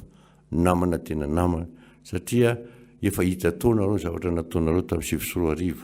10 mbola roa daholo ianareo fa tsy olokafo reny niakatra to reny lazany tsy mety fa natao tary azy atao an'izany raha le zavatra fa fiainam-bahoaka fiainam-pireneny ty fa tsy raharaha na tokantrano na raharaha any amin'ny toeram-piasana na ohatran'izay ka hoe ataovy am'izay mamety azy fa any vahoaka l izy aloha le voaka isitraka fa na mivadinareo na fianakavianareo miaramena mivoaka ny tanàna mitsitraka ny zavatra angatahana sotakina mba hanasoavana ny zavatra iainany satria anao tsy hijanona foana ho retrety de tsy maintsy iaina tsy maintsy hoany amin'ny CSPD anao tsy maintsy hoany amin'ireny ny zanako tsy maintsy hoany amin'io fa tsy akatra tean-tanina revo ty foana hoe ty ane misy klasy zao misy fampianarana ambo misy rehetrarehetra nalafo raha tsy manina fa tsy maintsy volohanareo foana le satria nareo manambola mahazo vola foana nareo fa le any ambanivohitra tsy manahazo an'izany fa mionona mikely anana sy mifanitrana izy de zay kely iarany eny dio mba ampianarany zanany tafita le kizy faly izy mba lasa le zanany tsy tafita le zanany amikely akory efa namidy dolo ny tany kitsany tamin'ny maro ny angadinombony rehetrarehetra mieritra tapitra dolo fananany tsy tafita le zanany de miaritra ny tsy misy de parazeronay ireo manairana somary nanairana moa le teny amerana taninarevo le milaza hoe tsy mila nambanivohitra tsy mila ohatrany tsy ilaina zany fa maimbo mihina-paraka mampalahelo le fiteniny tamin'iny za tena ontsa mihitsy hoe netony tsy velona eto Tanariva tsy mihinana ny zavatra volenany ambanivohitra fa aiza ilika le vahoaka tsahirana aiza vahina le olona maimbo sy manao malabary sy mihina-paraky na tsy mikiraro miakatra mivarotra fa reny no antsika mihinan-kavy eto Tanariva na iran'i Madagasikara mihitsy ary de farany izy de hoe mitohintolona tsy mijanona sy tonga fandresena zay fa hitatsika makatsitraka tompolahy makatelina tompovavy ombantsika Andriamanitra dia mbola manantitra ny fiarabanantsika rehetra indray amin'ity fandarana miara-manonja amin'izao maraina izao misaotra ny namana député Vany Ambanivohitra Rodintsika tamin'ny faneho-kevitra ny teo misaotra n'Andriamanitra lehibe foantsika amin'ny zavatra atao satria tsy moramora ny ady ataontsika amin'izao fotoana izao fa tena ady amin'ny ratsy ady amin'ny satana ary izay zavatra izay no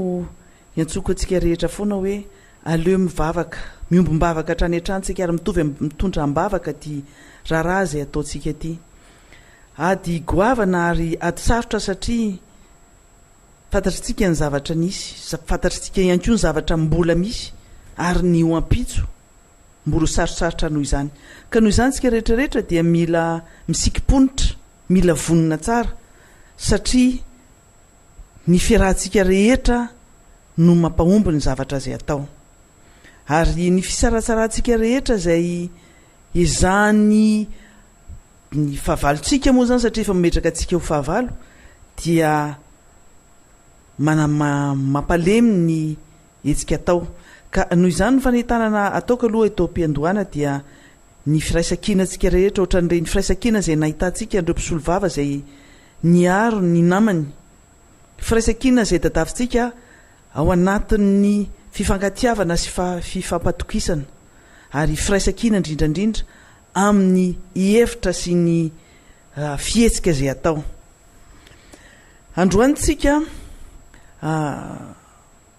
hitondra hevitra maromaro satria omaly dia nisy zavatra nitranga akoatra ny efa zavatra nitranga tamin'ny sabotsy ny omaly aloha dia anomboko anazy dia nresaka affaire Gold Gate ny raharaha volamena no naondrana tsokosoko ohatra ny nina ampanginina iny raharaha iny ny nina anaovana diversion iny raharaha iny ary isika rehetrarehetra dia mahafantatra tsara fa fananam-pirenena sy mahafantatra tsara ihany koa fa ireny fanaovana tantely afa-drakotra ny are-pirenena reny no mahatonga ny miara-manonja hitsangana hijoro ary hidenoncer ny pratika zay ataon'ny fitondram-panjakana na nisy zavatra nitranga teo amin'ny fiainanay na nisy zavatra nidona teo amin'ny fiainanay dia tadidy foana ao anatin'ny saina hoe tsy izay zavatra zay ny zava-dehibe indrindra anisany manimba ny tontolo andro na hoe migashe ny journée na migashe ny weekend na migashe ny andro vitsivitsy ny zavatra nitranga le film d'horreur fa tsy manadiny kosa fa misy raharaha-pirenena goavana indrindra farany ambony indrindra amin'ny fiainana zay tsy maintsy andraisana andraikitra. Marobe ianareo no niresaka, marobe ianareo no mandefa message hoe taorina ndreny zavatra nitranga tamin'ny zanakore very maître ianitra dia mbola masahy ijoro ianao, mbola masahy ianao anohintolona, mbola masahy ianao hiteny ny tokony tenena ary ijoro amin'izany famarina zany. Tsy miambamba mamaly antsika rehetra araky nefa voalaza hatrany ampendohana hoy aho hoe na iny kidona na iny kiatra mijoro no an'ny famarinana ary ho an'ny firenena, ary zay ngamba ny anisany antom-pisika eto amin'ity tany ity dia hitondra n'izay anjara-biriky izay ny tenako. Ka nanisy ara ny rahona nandalo, nasemban-drahona kely ara ny fiainany amenakavy, dia mangamanga ny lanitra kehitriny, na misy ara ny erikerika madinidinika tsy maninona zany fa fiainana daholo zany, ary ça fait partie de la vie. Expérience ho an'ny fiainana ireny zavatra mitranga reny mafy kokoa anao, tsy échec mihitsy ireny zavatra mitranga ireny fa expérience tsara kokoa anatsara ny fiainanao sy anatsaranao ny zavatra tokony ho atao. Angalanao lesony reny ary afantaranao hoe iza ny namanao, iza no fahavalinao, dia hitandremanao ary solavo ay amindra. Zay zavatra zay tiako ampatsiahivina kely ho an'ny namana rehetra, ary mino fa ianareo izay nametraka amin'ny fantaniana rehetra dia mahazo ny valiteny amin'izao fotoana zao. Araky ny voalazako teo toy izao hoe afera anankiray tsy azo adinotsika ny afera Goldgate, satria iny raharaha iny no anisan'ny raharaha voalohany no denonsenay teo ato amin'ity fandaran'ity. Tamin'ny omaly dia nandalo ny fampanohavana teo amin'ny paka ny douanier zay efa nanaovan'ireo syndicat ny douane hetsika sy fanairana, dia araky ny mahazatra n'le mpitondra, araky ny mahazatra ny eo amin'ny paka, satria tsy moramora zany eo amin'ny pôle anti-corruption zany fa azo lazaina mihitsy hoe systématika mihitsy ny fanagadrana olona ao. Dia nandeha nandalo nanaraka ny lalan'ireo pirina kely rehetra zay efa haneponja ny douanier zay nanao ny asany, nataony ny trondro be ny mpanao trafika ny volamena fitaovana, dia misedra ny tserany aina ihany koa fa dia migadra ihany koa zany ny douanier anankiray zay nandalo fampanohavana teo amin'ny paka maly. Mameno isany any amin'ny fonja ankehitriny ny olona zay tsy tokony ho any amin'ireny toerana ireny. Mameno isan'ny fonja ny olona zay atao bouc émissaire. Tsika rehetrarehetra samy amaly sady eritreritra hoe raha sanatry mivava moa ka zanako zany, ray tapo amiko zany, ray aman-dreniko zany, ary indrindrandrindra hoe lay olona anankiray ao anatin'ny fianakaviana zay hianteran'ny fianakaviana sy reharehan'ny fianakaviana, dia metezytsika eo amin'izany toerana zany fianakaviana zany, metezytsika ahatsapa ny zavatra mitranga ao anatin'ny fianakaviana, ny fikorontanan'ny fiainany, ny fiovana tampoka ao anatin'ny fiainany, ary sanatry mivava ohatrany tena hoe torabato avy any an-danitra, kanefa tsy maintsy atrehan'ireo fianakaviana reny ny zavatra reny. Ny tiako tenenina ao anatin'izany dia izao: maro ny olona victime n'ity fitondram-panjakana ity, maro ny olona potehany'ity fitondram-panjakana ity amin'ny afera malotony sy ny businessiny. Ny fanaovana trafika maro isan-karazany fantatritsika nge zany, fa tsisy mahasamy teny,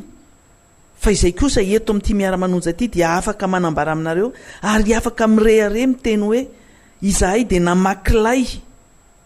izahay dia nitarika ny olona anokabava sy anao dénonciation. Isorana ny ekipa rehetra tao anatin'ny miara-manonja zany zavatra zany, ary nisoranareo rehetrarehetranay ihany ko ny fasahinay. Averiko eto ny zavatra voalazako ia hoe izahay eto amin'ny ekipa Miara-Manonja rehetra dia vonina tamin'izany zavatra mety hitranga, vonina amin'izany faninjehana, vonina amin'izany fanaratsiana, vonina amin'ny zavatra rehetrarehetra. Ary misy zavatra tsy eritreretin'ny saina ny zavatra mitranga kanefa tsy maintsy natrehana izany. Ny soranareo izay amin'ny fijoroanay sy ny fasahinay, fa izay kosa dia miteny aminareo ihany koa hoe fotoanany izao hijoroanareo ary sahi ihany koa toanay. Izahay manao sorona ny tenanay tsirairay ahafahana manavitra an'ity firenena ity, ahafahanay misolo vaika ny akalana, ahafahanay miteny amin'ny plasinareo, amin'ny toerana misy anareo izay tsy mahasahy miteny. Raha tsy misy ny fandarana Miara-Manonja dia eto tsika rehetrarehetra eto samy ngonongonona sy menomenona any ambadimbadika ihany fotsiny. Eto amin'ity firenena ity nge na solombavam-bahoaka ary misy tsy mahasahy miteny nefa izy dia solombavam-bahoaka zao, zay no fidianan'ny vahoaka anazy.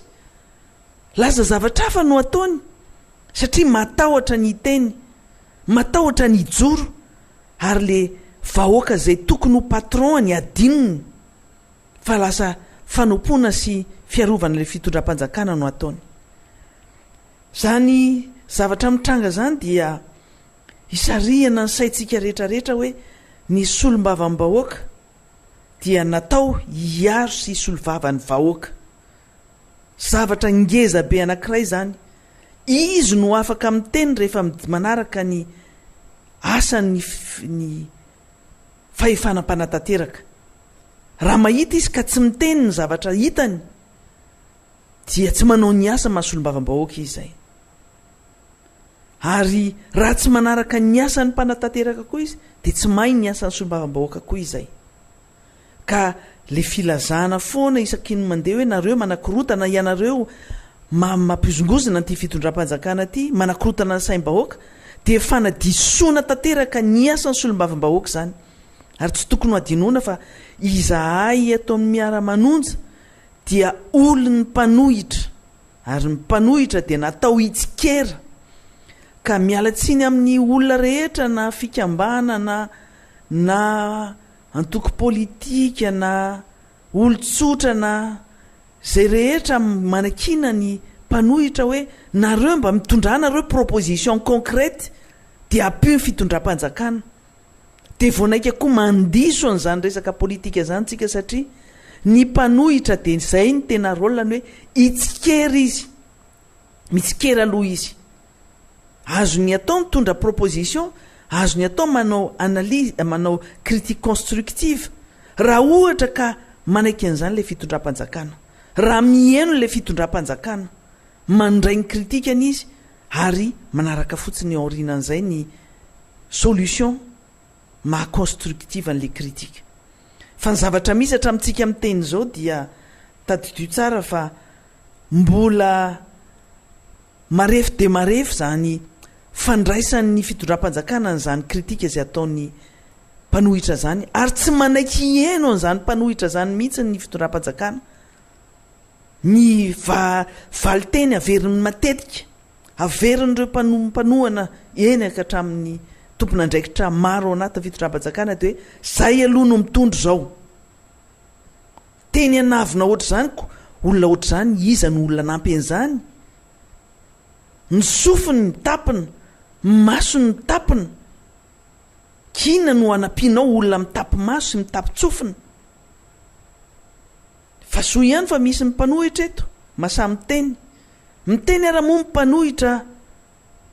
zao ny ataon'ny fitondram-panjakana, maika fa mangina izy, tsy vonaika tena loza. Nisy fotoana nge ny mpanohitra nanginy, nisy fotoana ny mpanohitra tsy niteny ninina tao anatin'ireny temps de grâce reny. Fa inona ny zavatra mitranga? Abus, fanapara-pehefana marobe, fanaovana didi-kofehy lehibe, fanaovana tantely afa-drakotra amin'ny firenena. Tsisy tsy nahita an'izany. dia inona no zavatra ho andrasantsika raha izay ny zavatra mitranga efa zay nge efa nanao an'izany critique constructive zany ary efa ny teny mihitsy teny ampendohana tamin'ny filora valomanana ny teny hoe anao mpanohitra izahay fa anao critique constructive zany hoe nisy vaolana nentina ihany koa tamin'irey fotoana reny fa tsy niraisiny zany tsy niraisy ny fitondram-panjakana zany natory ihany fa iteo tsy teotsika samy mahita anazy ka rehefa manomboka miteny amin'izay ny mpanohitra indrindrandrindra fa nanomboka ty fandarana ity eo vo samy taitra dolo mbola ny sous-estimena ange ny fandarana Miara-Manonja tamin'ny nanomboka anazy ny taleny serasera tany amin'ny présidence ange ny teny fa ho hitatsika eo raha aritra rona telo andro io tsy manakambara-tsony reo rehefa afaka izay fotoana zay eto tsika ty efa ray volana mahery efa hiditra ny deuxième mois ty ny fandarana Miara-Manonja fa manakola zay ny isan'andro san'andro izahay satria manao ny adalana reo isan'andro san'andro ny fitondram-panjakana manao scandale foana ny zavatra mitranga manao bavure manao erreur tsy mba hoe solavo ay amindra fa ny fitondram-panjakana dia solavo ay o lavo foana isan'andro san'andro misy zavatra mitranga foana araky ny teneniko teo do iaho hoe omaly vo nanadoboka ny pirina kely anankiray douanier indray tamin'iny affaire Gold Gate iny fa ireo zay nanatrika tany amin'ny tamin'ny sabotsy tamin'ny hetsika saika ho atao tamin'ny sabotsy nireo olona zay nampiakarina fampanohavana omaly ariva zany olona zany dia anisan'le ataontsika fa gadra politika zany amin'izao fotoana zao asa fahafiriny ny gadra politika ataon'ity fitondram-panjakana ty mahazo an'ireny olona reny fa komaly zany hitatsika zany zavatra zany nitranga zany ny omaly dia ny resaka pak dia rapiso dia iza indray no atao soronao indray ny fonja nefa amin'izao fotoana zao dia efa feno eto dia mbola mizara ao antsika zay tsy mahafantatra zany anaty fonja zany ireo olona natao MD tamin'ny hetsika tamin'ny sabotsy ireo dia tadidio tsara fa tsy misy eloka tokony hanenjena anazy tsisy trano vaky teo tamin'ny hetsika tamin'ny sabotsy tsisy fikorotanana tsisy fandrobana tsisy ninina mihitsy ijustifienareo an'ireny fisamborana sy fanagadranareo an'ireny olona ireny tsy misy mihitsy ho ia ny andrikendrotoana ny solombavambahoaka nareo nanao erreur hoe manao manifestation non autorisé ny andro fotsiny ianareo tamin'iny fotoana iny tamin'ny sabotsy iny hoe misy erreur kely ataonareo fotsiny ny solombavambahoaka dia tonga dia flagrant délit no hitondrana ny raharaha dia gadrainay daholo nareo rehetra ary efa nomanina ange zany efa nafantatray zany efa nomaninareo tamin'ny fanakaramana olona maro reny tany anaty paviona ny orakoraka reny olona marobe reny eto moa zany dia ny mpanohitra no soketaina fa hoe nizara voly ny député zao ry olona ry sinsisy fa nareo koa nge tena nanomana olona mihitsy ny anao ny fanakorotanany mba hahafahana nanasoketana ny mpanohitra tamin'iny sabotsy iny dia lasa filma mampime le zavatra atao ohatran'ireny zavatra natao tamin'ny herinandro lasa reny hoe misy fanozonana ho faty misy menace de mort mihitsy ny natao taminay tarika ny Miara-Manonja dia ny zavatra nitranga dia avy hoe mody natsona koa ny mpanao gazetiny ny mpanohana mitondra dia avy hoe nandeha ny fitsarana dia afaka madidio dia me fotsiny tena hoe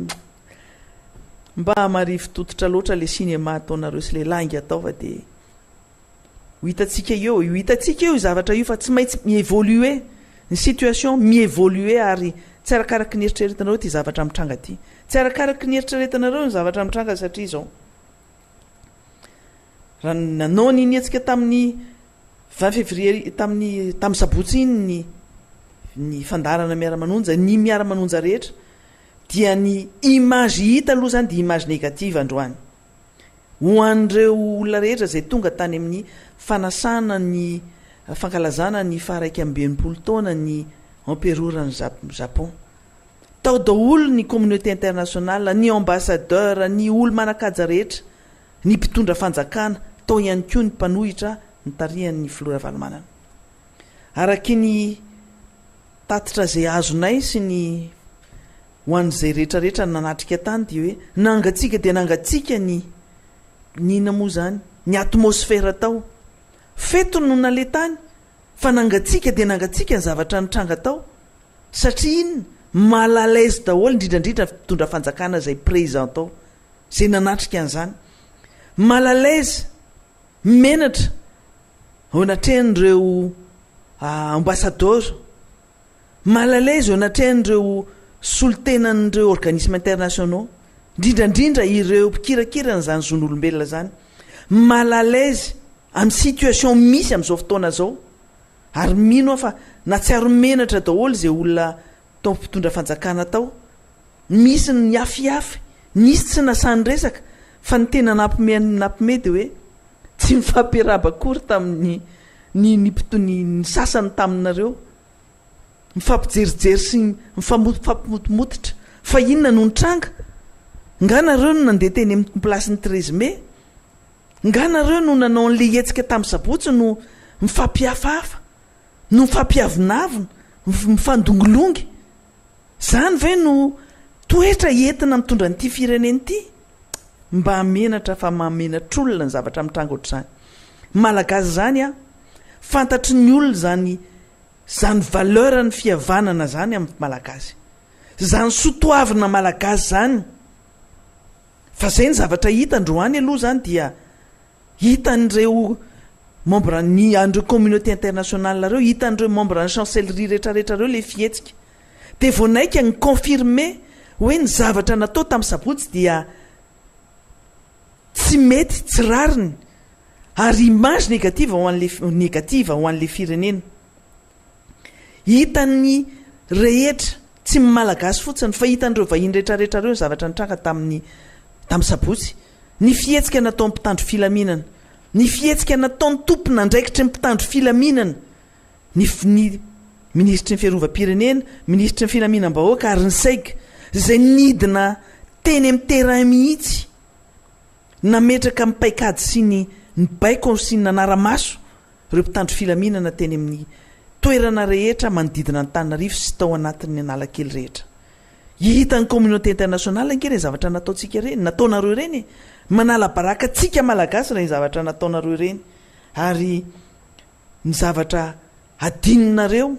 fa point positif ho an'ny mpanohitry ny zavatra nitranga iny averiko tsara tena point positif ho an'ny mpanohitra ny zavatra nitranga tamin'ny sabotsy fa ny mpanohitra ny miara-manonja indrindraindrindra dia nahavita nampamoaka ny fitaovam-piadiana sy ny miaramila marobe ary napidina ny ministry ny fiarovam-pirenena sy ministry ny ministry ny filaminam-bahoaka sy ny saiga teny an-dalambe azo saro zany hitan'ny olona rehetra zany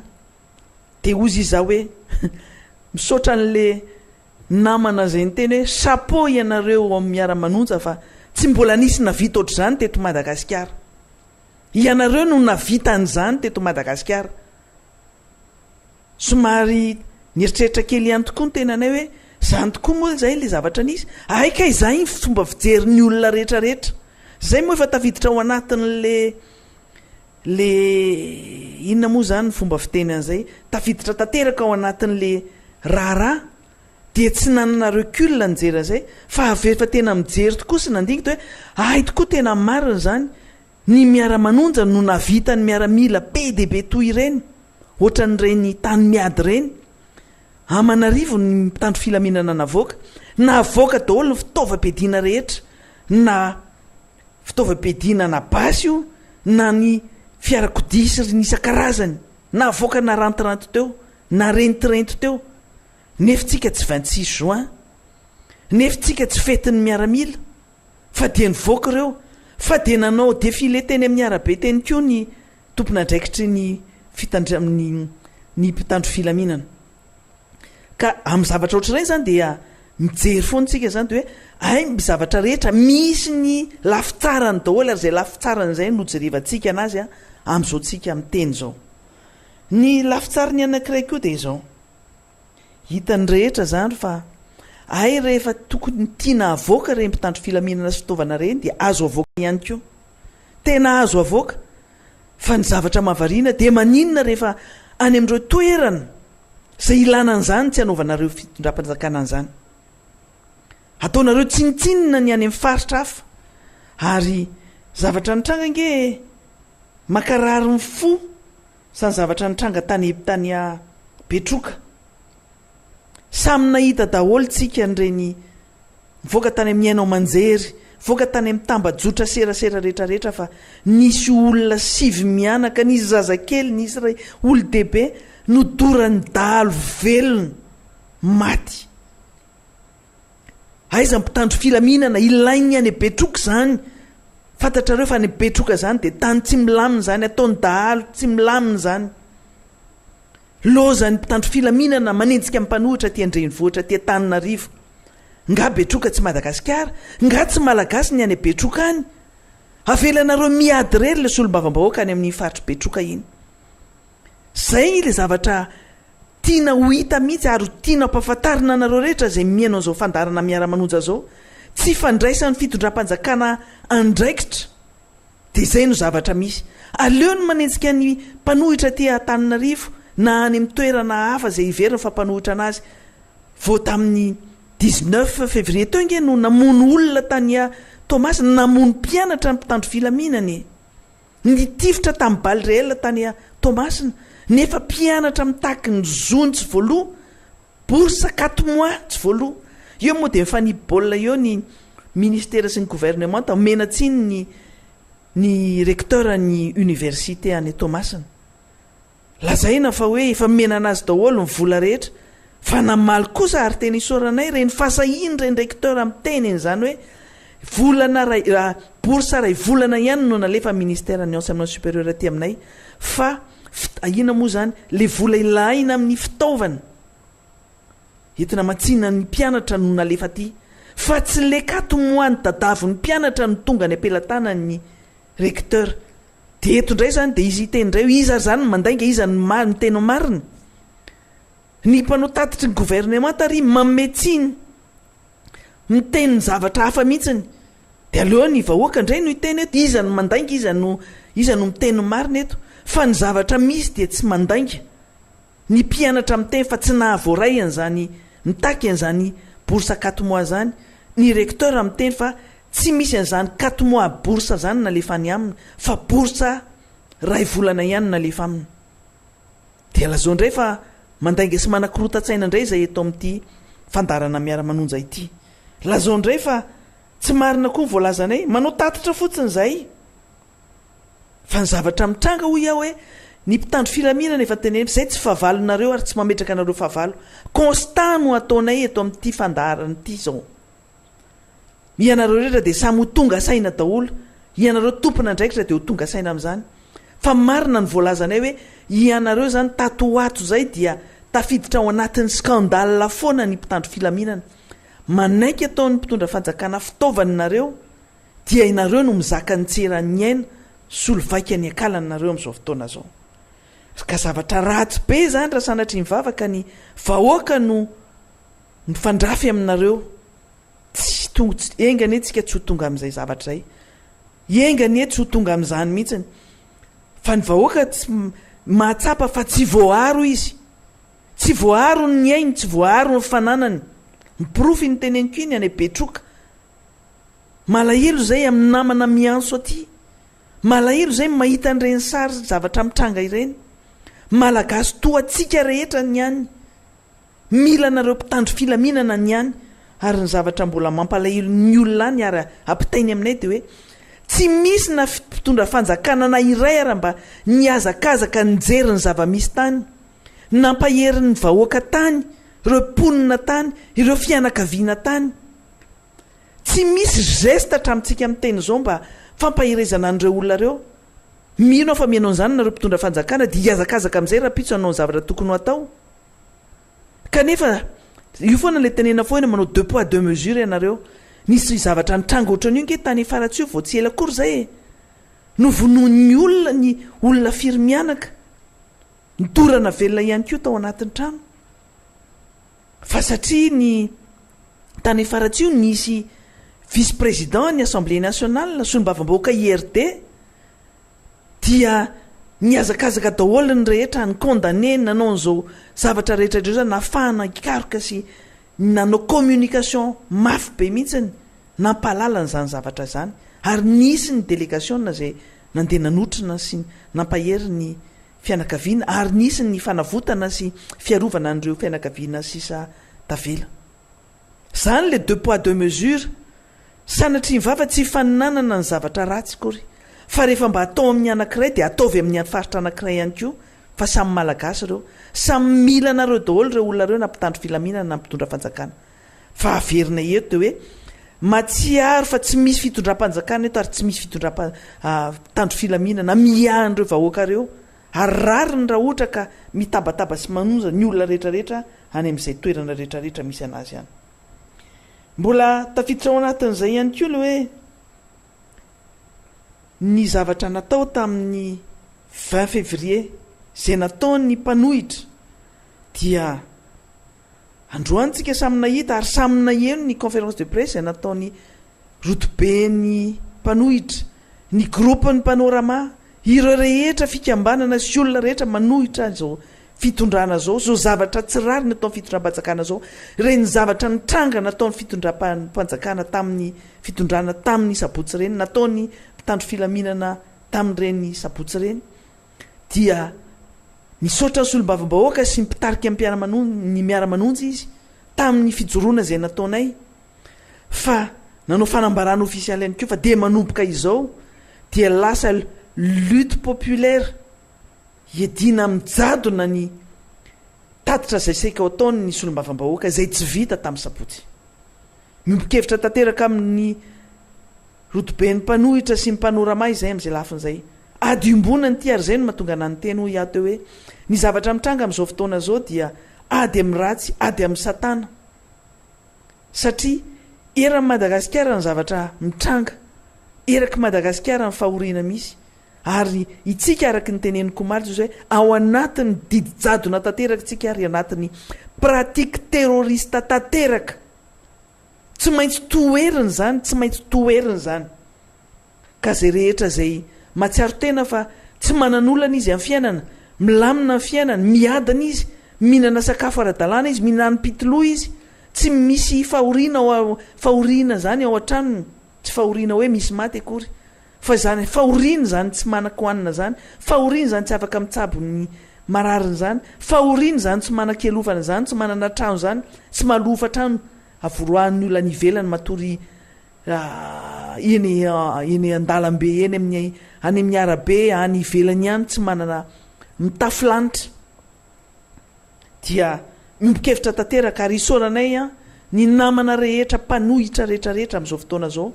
miaraka aminay ary nanohina ny antso zay nataonay rehetra isorana ianareo ary vonina izay ifanometanana aminareo rehetra ary mbola miantso ny namana rehetra mihitsy na syndicat na fikambanana inona na inona na olotsotra na antoko politika mbola misalasala any ny fikambanana politika rehetrarehetra ndao ifanometanana satria ainty ozarainy manonja tsy andoalika antsony ny ranombaly fa efa atenda kely ny atsika rehetrarehetra tsy maintsy rahantsika rehetrarehetra ny zavatra rehetrarehetra zany kanefa eny atsefasefana zany dia mbola misy ihany koa ny mamalakira satria misy ny mbola miantso hoe andao ifanantony andao nao fampirarany na ao anatin'ny fitondram-panjakana zany na ny ivelan'ny fitondram-panjakana mbola misy miteny anay an'izay efa mazava ny voalazany teto Miara-Manonja hoe izahay tsy fampirara ary tsy hanao négociation fitondram-panjakana intsony efa hafanenina izahay efa hafanenina ka rehefa hafanenina zay dia zay nge anisan'ny antony andehananay tany amin'ny FFKM nampilaza an'ireo izahay hoe zahay tsy mangataka anareo anilanilana anay akory fa mampafantatra anareo koa zay fa efa hafanenina dia zay no zavatra misy amin'izao fotoana zao misy fikambanana miteny hoe andao nareo ampifanatony mitondranareo proposition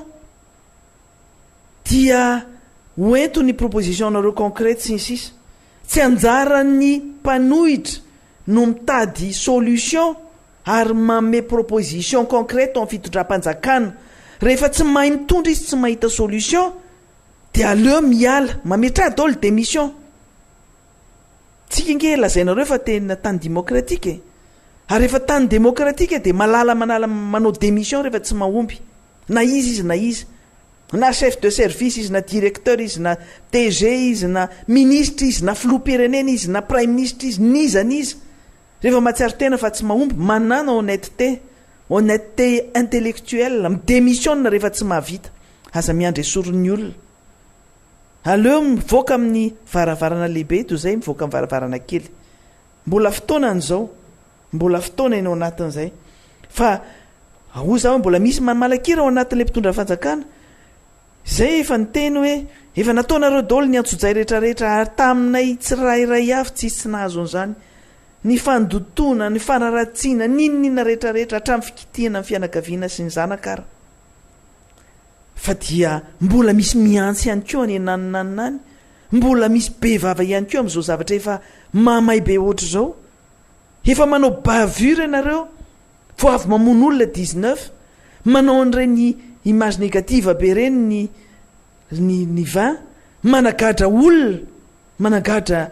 lasa manao manisy gadra mameno gadra politika ny fonja managadra ny pirina kely amin'ireny affaire Golden Gate ny trondro be mbola arovanareo ihany hatramin'izao dia zany mbola zavatra atao zao dia mbola teneny hoe manginy ianareo hoe aza miteny tsony ianareo hoe angalana fepetra ny fandarana Miara-Manonja zao tadidio tsara Andriamatoa préfet ianao dia tsy maintsy voalaza foana ary voateny foana hatramin'ny mandra-piteninao hoe aleo hiala amin'ity toerana misy anaty fa tsy mety intsony. Ohatra zany ingeny nanaovananao tamin'ireny 2018 reny natsotson'ny olona ny anaranao teny amin'ny place 13 mai hoe mametra fialana manaiky atao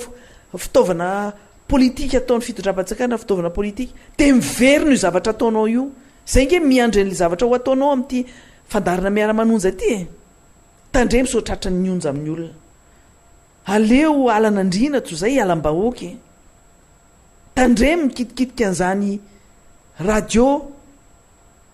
télé any mpanohitra efa vitsy kely ireo mbola kitihina sy anao angalana fepetra ihany zay mbola mamerina raiso ny fepetra ho an'ireo le mpanohana fitondram-panjakanareo nareo fa dia tsy maheno en toute objectivité ny zavatra ataondreo isan'andro eo nareo fa dia tsy malala ny zavatra manonao foana zavatra ataondreo hainao manjery ireo fa dia tsy aty anatin'ny répertoire anay aty amin'ity radio aty amin'ny fandarana Miara-Manonja aty ny répertoire anareo any tsy aty amin'ny répertoire anay aty ao anatinareo dia misy tena hoe manana finiavana animba nyity firenena aty manana finiavana amodika ny tantarany malagasy manana finiavana amodika ny sotoavana malagasy manana finiavana amodika ny maha-malagasy mihitsy dia ho vela fotsiny ohatran'izao ve zany zavatra zany zavatra mbola tiana tenena ihany ao anatin'ny zavatra mitranga zay dia zao ny ambassadeur ny arak'ilay voalaza ny député fidèle teo aloha teo moa zany dia nisy resaka zay natao ny ambassadeur ny Union africaine nisy fifampiresahana zay natao sy nampalalany le hoe ovakiko mihitsy moa le izy satria za tena nanongo tena ary matsiaro tena menatra mihitsy ny zavatra mitranga amin'izao fotoana zao hoe ny ambassadeur ny Union africaine ozy izy dia nanao fifakaloza-kevitra tamin'ny araky ny visio conférence zany hoe ny fampiresaka tamin'ny visio conférence tamin'ny ministre ny affaires étrangères ny firenena sy ministre anankidimy ao ny gouvernement comoriana zay nilazany le ambassadeur ny Union européenne eto amintsika zany zao nolazainy ozy izy hoe les Comores ozy izy hoe nous avons pour ambition d'accompagner les Comores vers l'émergence dans le respect des valeurs fondamentales de consolidation de la démocratie et des droits de l'homme. Mieux lutter contre les inégalités est nécessaire pour que la croissance économique soit durable et profite à tous. Menatra de menatra mihaino an'le izy za za raha menatra nefa za tsy solombava-bahoaka kely ty fa le fitondram-panjakana re mba manahoana le toe-tsainy mahainao zany le Comore kely lazaina fa saika ampindraminy vola le ozy izy filopirenena isika no ampindram-bola any Comore no lasa ho atao firenena hoe resaka émergence le fisandratana fa le Madagasikara mirehare am'ty hoe PEM tsy hita zay lohany sy vodiny ty ny IEM tsy hita ny lohany sy vodiny zay fiafaran'ty IEM ty ny PEM ity dia io lasa Comore no lasa ataony lesona mihitsy ary gifle ho an'ny firenena malagasy ho an'ny mpitondra malagasy indray io ho an'ny mpitondra ny firenena indray io zavatra mitranga io dia tsy sasatry miarina mihitsy le mpitondra fanjakana amin'ny zavatra mitranga tsy sasatry ny ahoana moa zany efa hoe solavito amindra fa menjera foana isaky ny mandeha ka zany zavatra rehetrarehetra zany dia zao regny tsy modely ianareo ampitondra tsy modely mihitsy ary averiko eto mahita ny fihetsikareo rehetrarehetra mahita ny fidingindrambonareo rehetrarehetra tamin'ny zavatra nitranga tamin'ny sabotsy dia mihevitra fa naharesy ianareo nandresy vous êtes ridicule et minable nozy izy ny frantsay ridicule et minable tsy misy hiteny mihitsy eto hoe zay nandresy ny mpanohitra satria tsy tavitra teo amin'ny 13 mai tsy zany natao hoe mpitondra responsable mandresy ny fahantrana nahita vahaolana amin'ny vahoaka zany natao hoe mpandresy tsy fantatra ny apitso mbola maro ny zavatra tiana ho teneniny fa menatra mahay malalà menatra fa itsika zany amin'izao fotoana zao dia ataon'olona fimehezana amin'ny resaka zon'olombelona amin'ny resaka fanitsakitsahana ny zon'olombelona sy ny fahafahana sy ny fahalalana zay ao anatin'ny lalam-pandroenana isan'andro dia zany ny resaky ny olona rehetra resaky ny vahiny ary nareo saminareo any ange dia mahafantatra an'izany mbola maro ny zavatra tianao ambara ajanokeo aloha ny fandraisako anjara androany fa omeko ny namana zay efa ao anatin'ny Antsotarobia ao dia ny namana Guy Maxime dia omentsika anazy aloha zay fandaran'izay dia manapitra ny arahaba antsika rehetra indray manaraka ny Miara-Manonja amin'ity anioty isaonana ny solombavam-bahoaka anitra azafanatsoa amin'ny fanolorany ifandraisako anjara fitenena indray androany ny zava-misy mbola tsy azo kosehina dia ny raha 20 Febroary 2024 fantatsika loatra ny akon'izany manoloana ny fiainam-pirenena na ny eto Antananarivo na ny amin'ny faritra ny amin'ny faritany eny fa anerana n'izao tontolo zao dia nazahoana akony avokoa ny raha tamin'ny asabotsy lasa teo iny ezaka moa ny fitondram-panjakana mitondra ny fanehoan-keviny amin'ny fanoanany ny fandraisana ny dispositif lehibe reny tamin'ny asabotsy lasa teo dia ny famerimberena ny amin'ny hoe tsy mila korotana ny firenetsika amin'izao fiainana zao dia mbola mametra-panontaniana foana ny tena hoe raha ny fomba mitondrantsika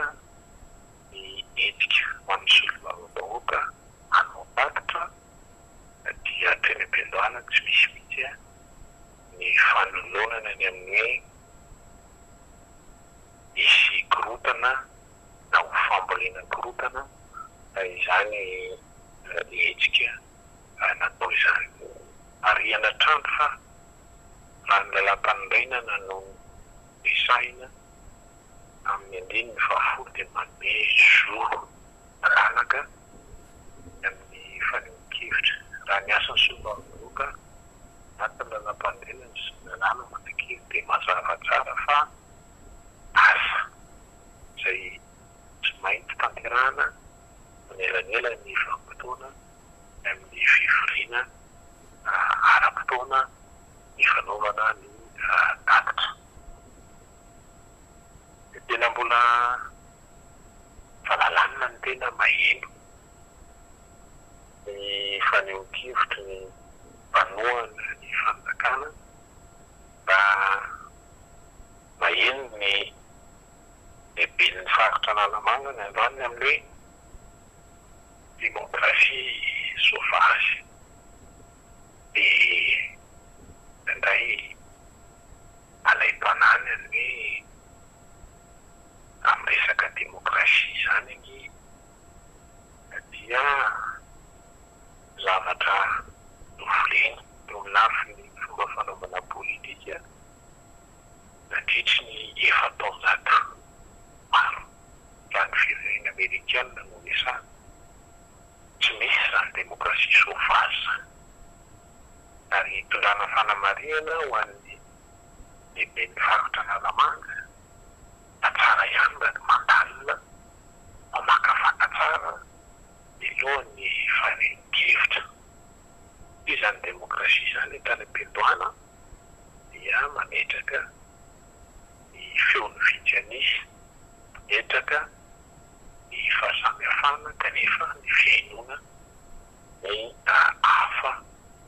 ao anatin'ny sehatry ny politika metondrana fanamariana satria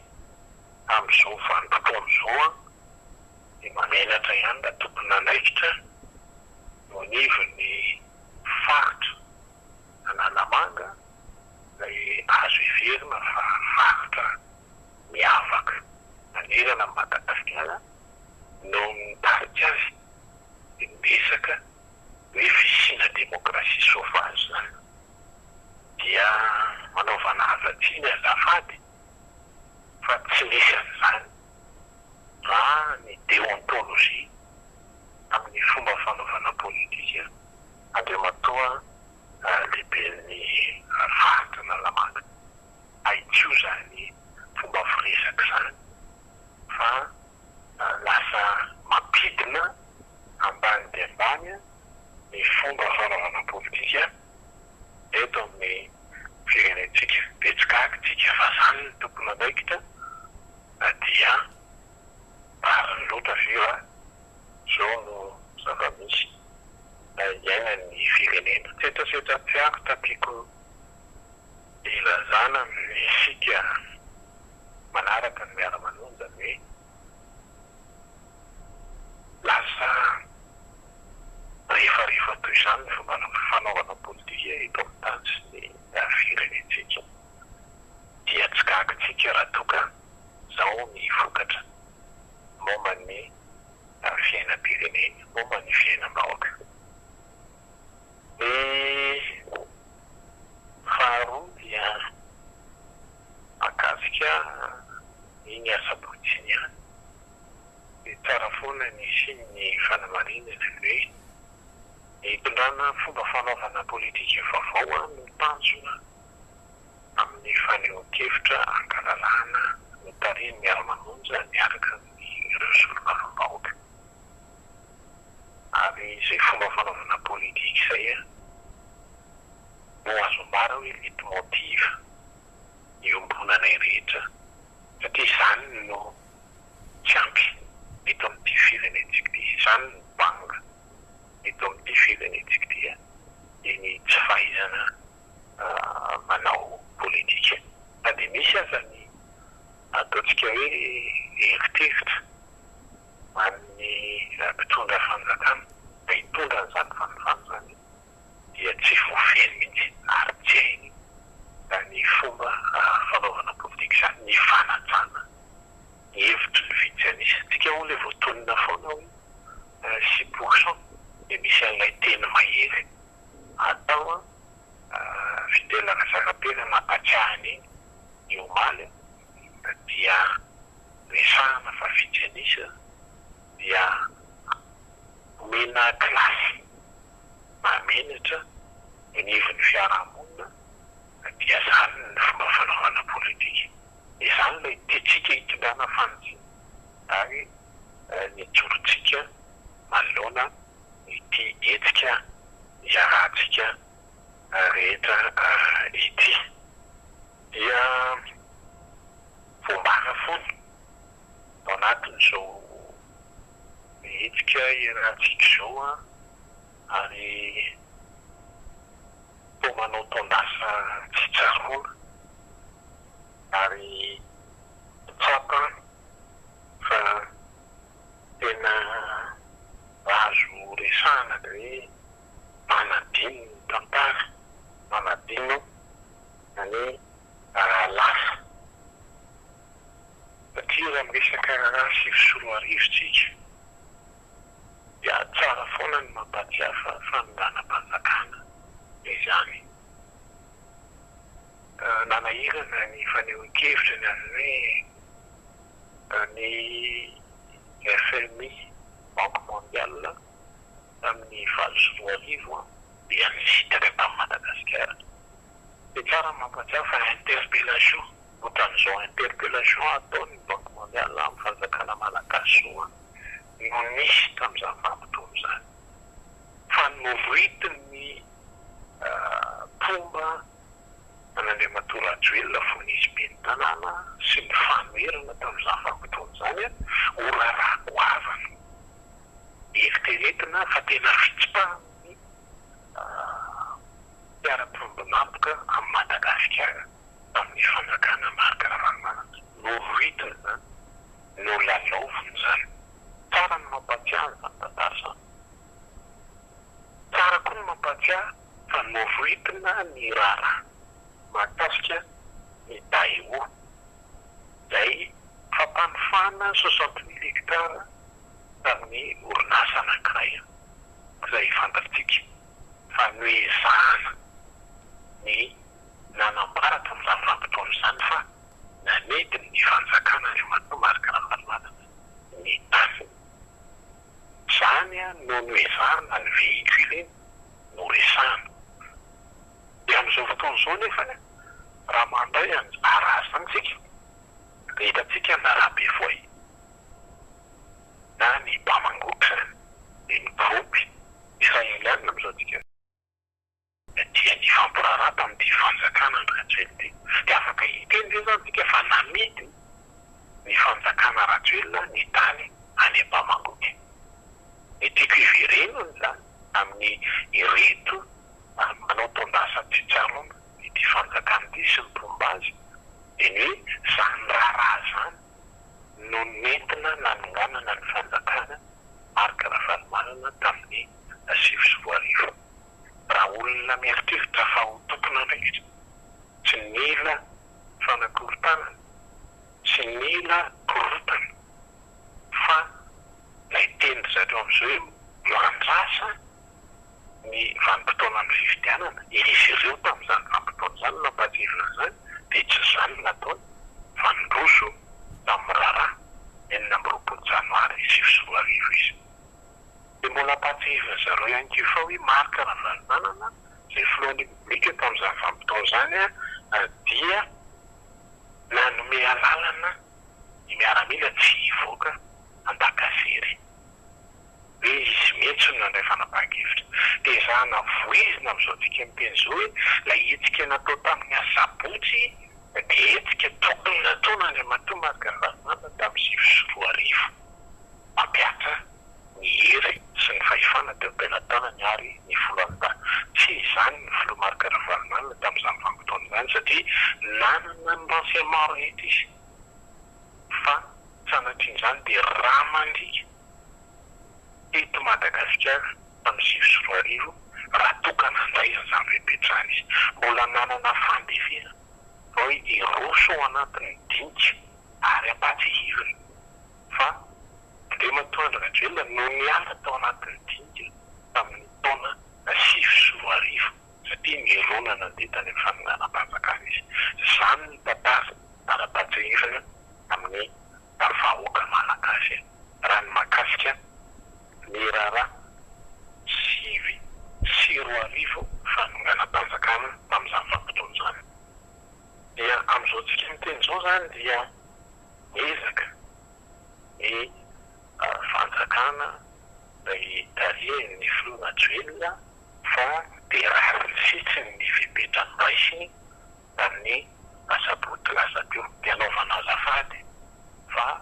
tamy mandala ny demokrasia Madagasikara rehetra afaka aneo hevitra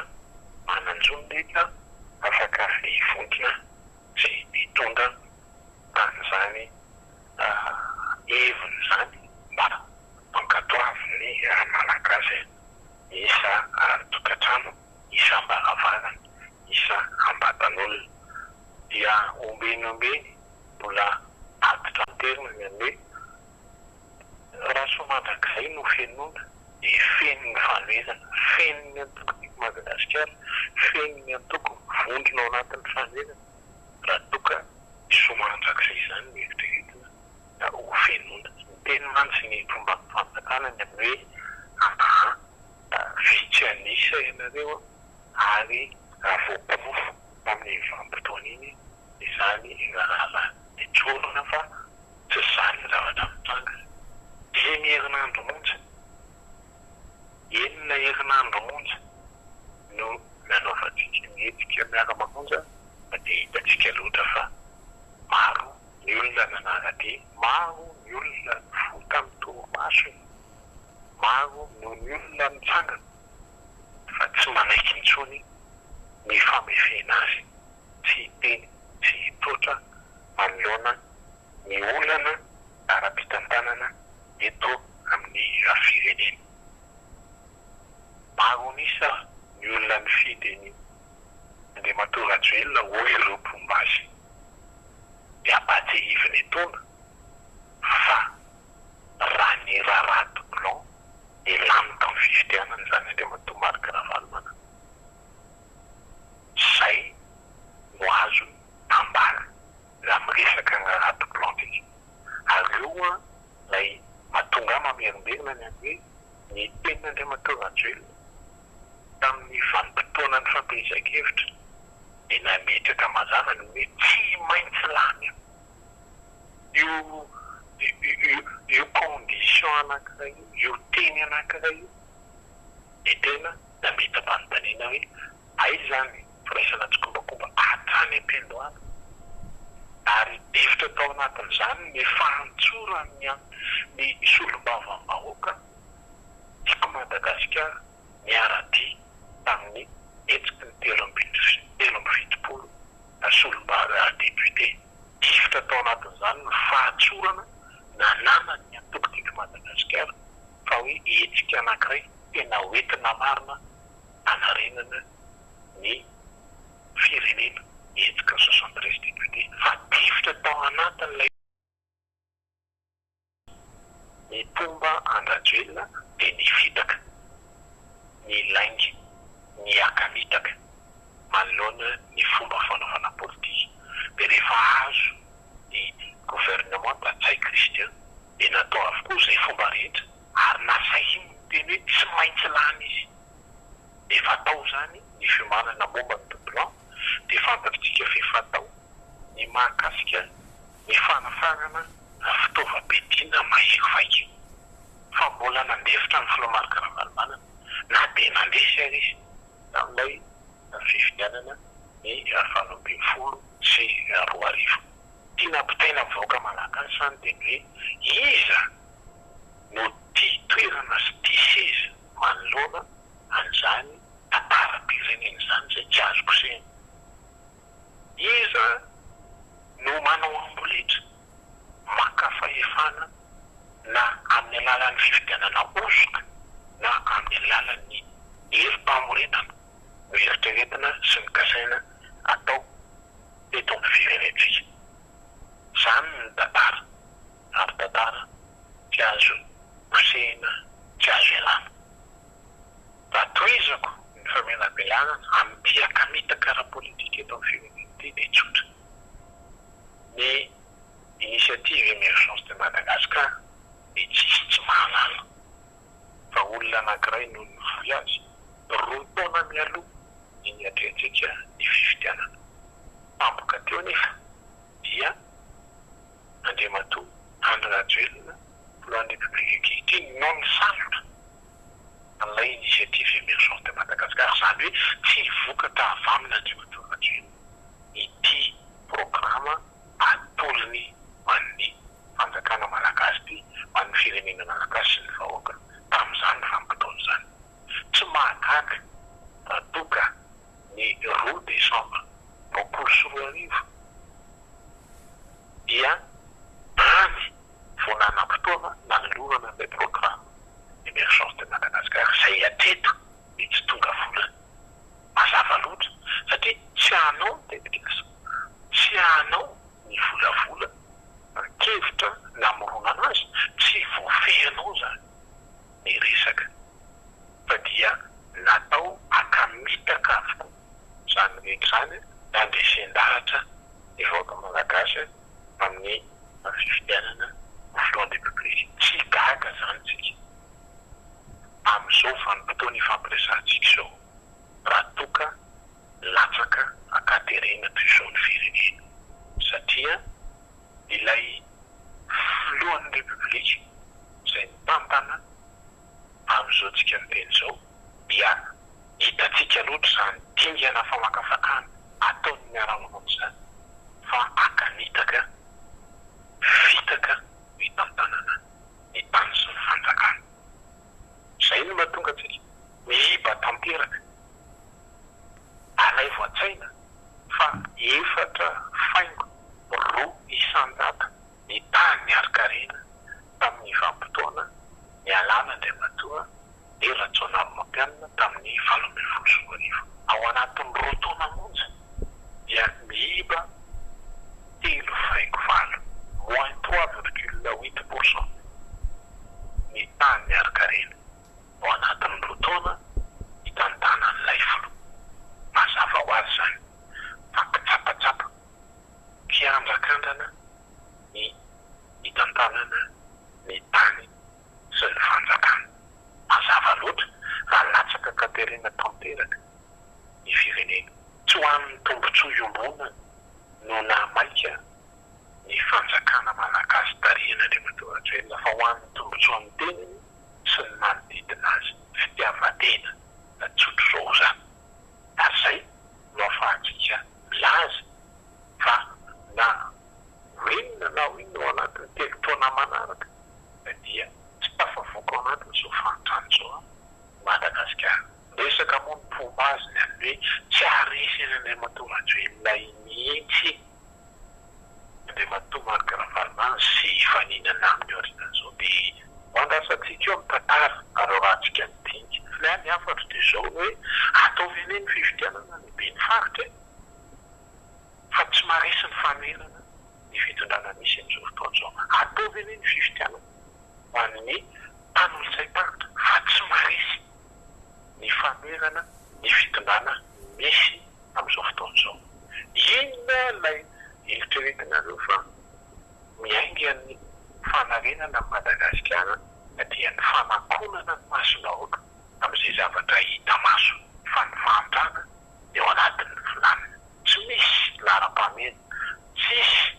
priorité des priorités hitantanana ny tany sy ny firenena. Matoa ilay vina tsy voafehy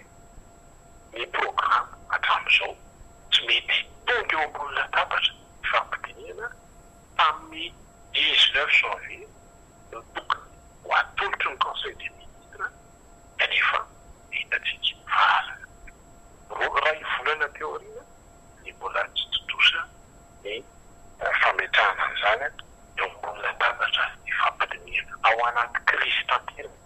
ny firenentsika. Ary izany no ijoroan'ny famerana amin'izao tsika amin'ny resaka izao. Inona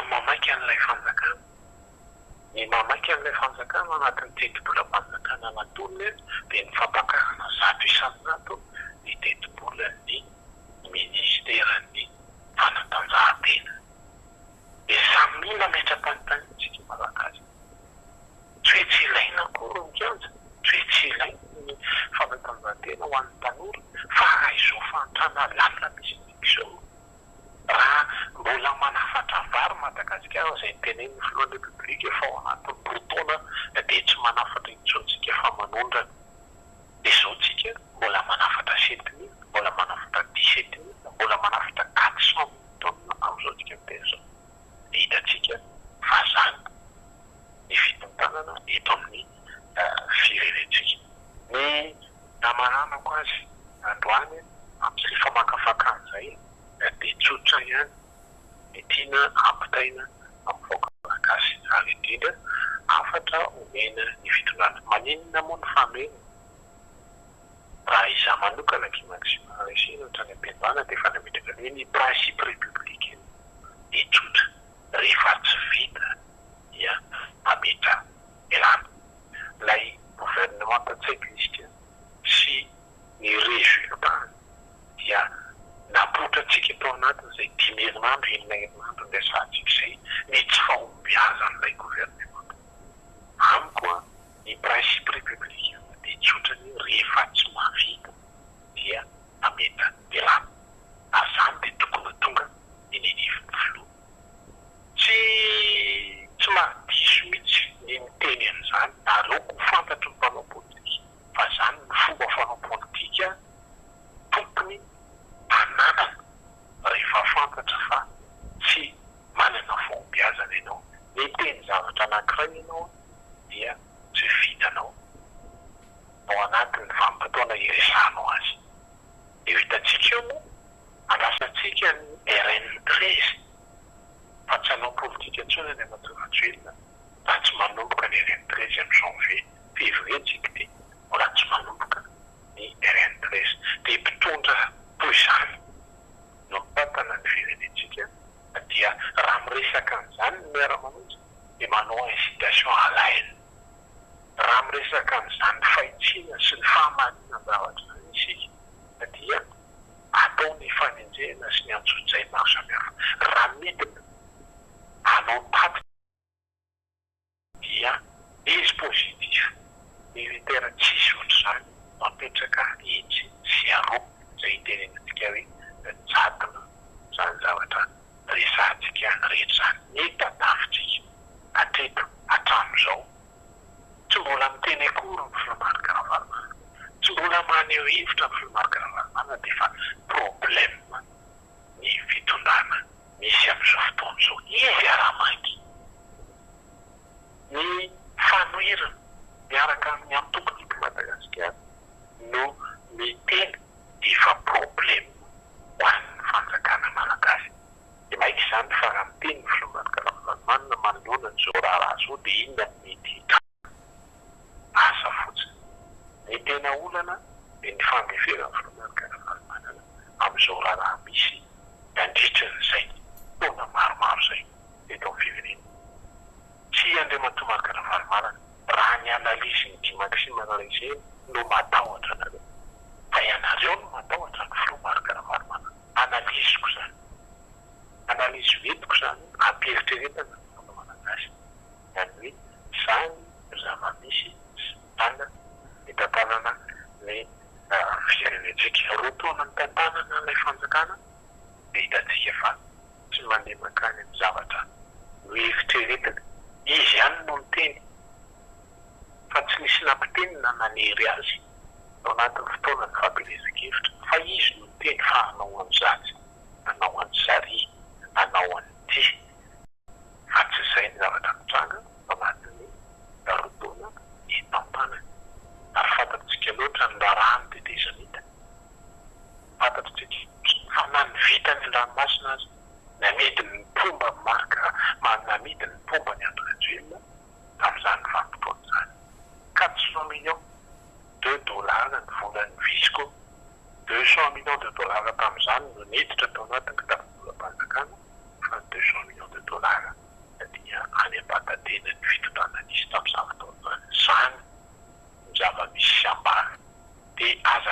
fanareo tany ny fomba fanaovana politika eto amin'ny firenentsika ity aza atao resadraza fa rehefa tambatra dia tambatra fa aza atao zany tambatra Miara-Manonja tena izy zany fa zany tsy famatorana ara-politika zany zany resadraza zany resaka zany ary tsika Miara-Manonja tsy mba miditra ao anatin'izany darazany ho an'ny namana manao gazety dia tsotra ny amin'ny resaka ny minisitra Vosandrenjatona amin'ny resaka Zokirazarapirana amin'ny resaka Kimaksina amin'ny resaka anitra zavamanana tsoy ianareo dia mba fatao ihany aloha hoe iza ny olona resahana firy-taona fa tsy mbola teraka akory ny ankamaroanareo dia efa nanao gazety Vosandrenjatona dia avita mety zavatra diso manoloana n'ilay olona resahana miasa rehefa nanao amin'ny tany toy izany miasa fanaovana gazety fa izany ny tsy mampandroso antsika aza manoana be fahatany fa toanao amin'ny hevitra ny olona izay tianareo hotoanana fa malalaka zany dia mankasitraka ny isika namana Miara-Manonja amin'ny ity androany ity fa dia omeko ny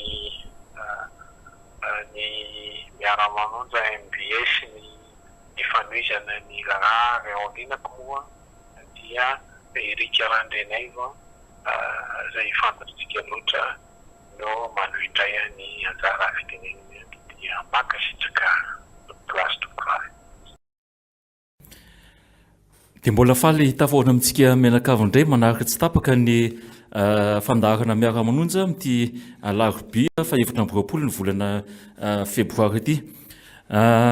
Arabaina ianareo any an-dafindrika any izay mampita hafatra matetika aminay eto amin'ny Miara-Manonja. Arabaina manokana ihany koa isika tsy maty fo amanaina na tratra nyity fotoana androany ity satria dia tena miazakazaka dia miazakazaka ny toe-dra-pirenena ankehitriny. Voalohany tenina angamba dia ny hoe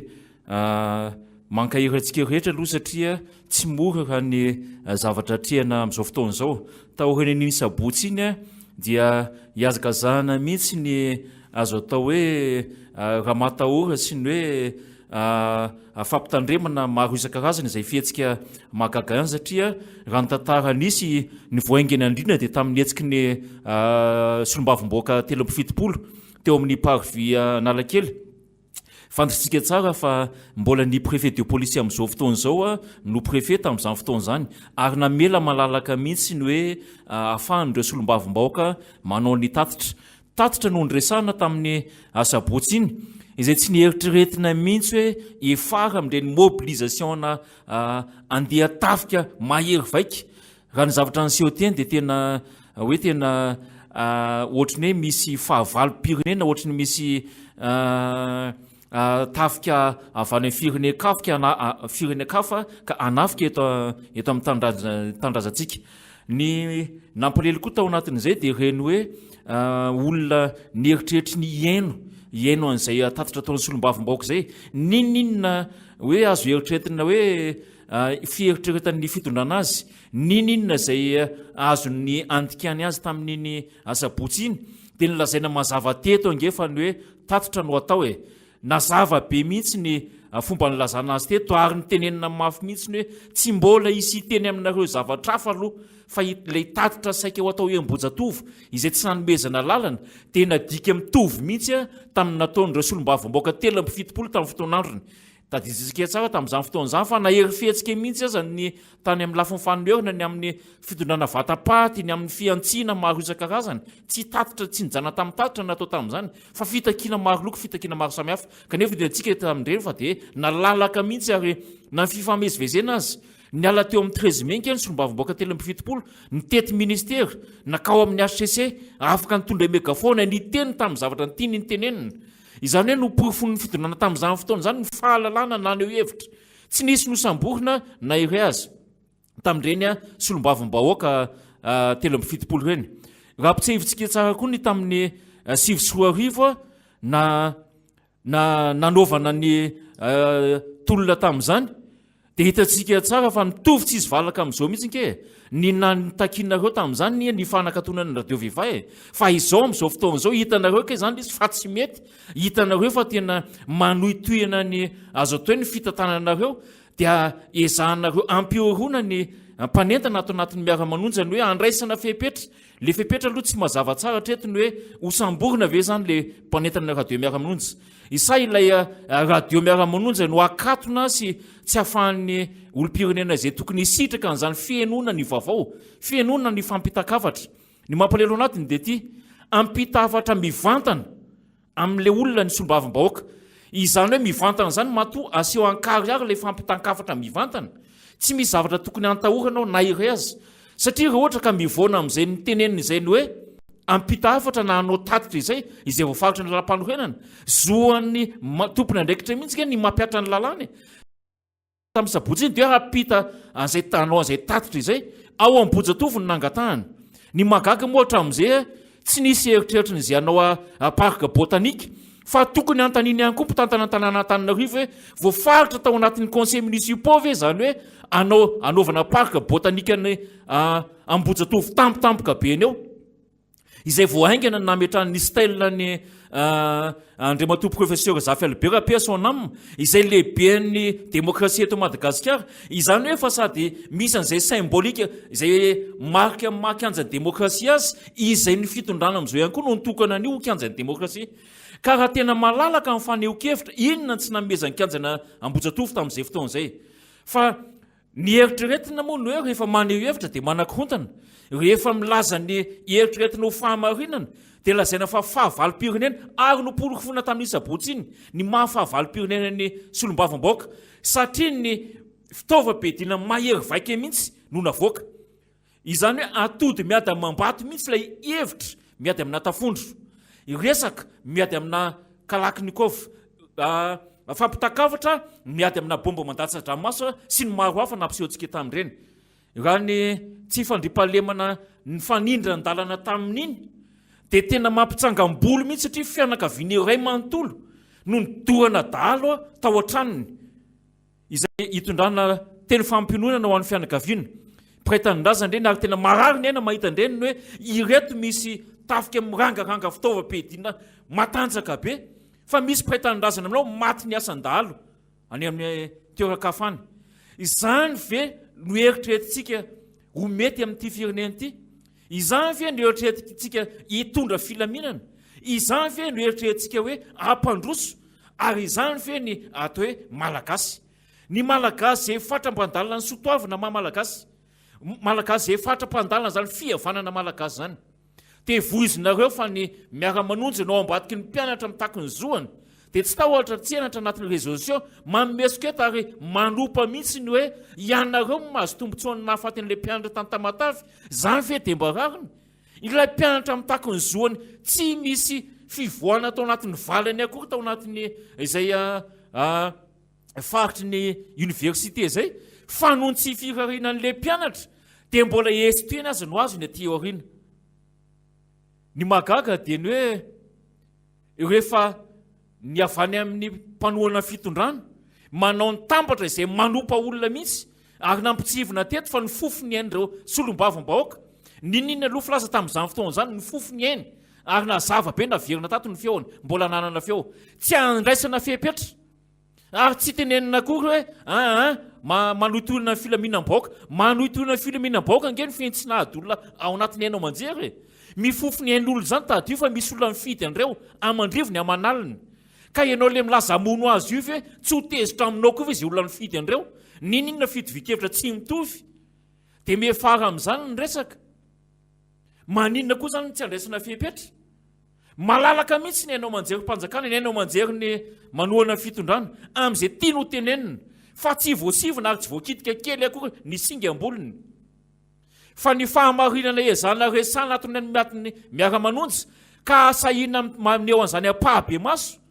dia manan-korontanyireo ary mieritreritra ny anisy raha mandrika tonga hatramin'izany mihitsy ny misy raha mandrika mety hoaniny eny aza makenina reo fa zao nosavaina daholo ny sakosiny izay olona nitondra sakosy teny fa atao tsy nahitaako na dia zava-maranitra kely anankiray azy ary tsy izay raha teo koa ny tanjony. Izay no antony tsy nahatonga ny sombavomboaka nidina teny raha teo satria tsy napoizina ny fihetsika nisy. Izany hoe solombavombahoaka na ny miara-manontsy tsy eritreritra mihitsy hiady amin'ny mpitandro filaminana. Ny mpitandro filaminana zany ny tandroka ary mivozana ary eritreritra no kitro ifarany ny voaka malagasy majinika. Ka noho izany tsy ho tombontsoa ny miara-manonja mihitsy ny nifanehitra taminareo halasy anabavy mpitandro filaminana tamin'ireny. Ekerina fa misy ny resaka mandeha ny hoe mobilisation zay fomba nafana mobiliser anareo teo fa tsy amin'ny mihitsy ny olana. Ny olana dia ny hoe ahoana ny fomba ametrahana n'ilay zo fototra eto amin'ny tany sy ny firenena. Zo mifamezivezy malalaka eto amin'ny tany Madagasikara. Zo fototra maneho hevitra ary indrindrandrindra anjarany vahoaka malagasy contribuable nge. Ny manontany hoe aiza ilay fampanantenana atao taminy, aiza ilay tamberina makany aminy rehefa hita taratra ohatra ao anatin'ny fiadinan'ny tanàna ny Antananarivo ny be ny tanàna. Ny lokaloka misy fa voatonga eo dia misy camion, voatonga eo dia miala amin'ny fako, voatonga eo dia vita ny lalana, voatonga eo ny tanànantsika tanàna manao an'izao, tanàna aiza hatramin'izao mba mandeha kely eo santsety hatanao zany aratsy ny lalana zany. Même eo analakely vao avy ndray mandeha ny orana dia tonga hatraty amin'ny lohalika ny rano. Izany ve ilay fampanantenana ary zoan'ny fidy anao no mitaky an'izany Andriamatoa be ny tanàna. Zoan'ny fidy ny fitondram-panjakana no mitaky hoe aiza daholo ilay asa nampanaovana. Ny hita maso loatra eto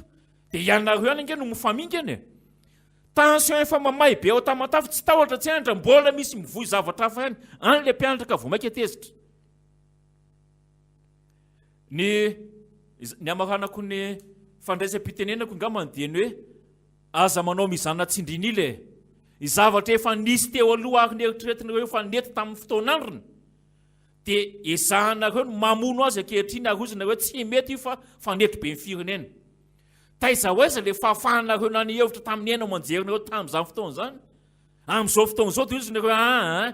tsy mety mihitsy fa tsy azo atao mihitsy maneho hevitra ary fa valim-pirenena zany ary loza mitatao amin'ny firenena zany. Ny magaga dia ty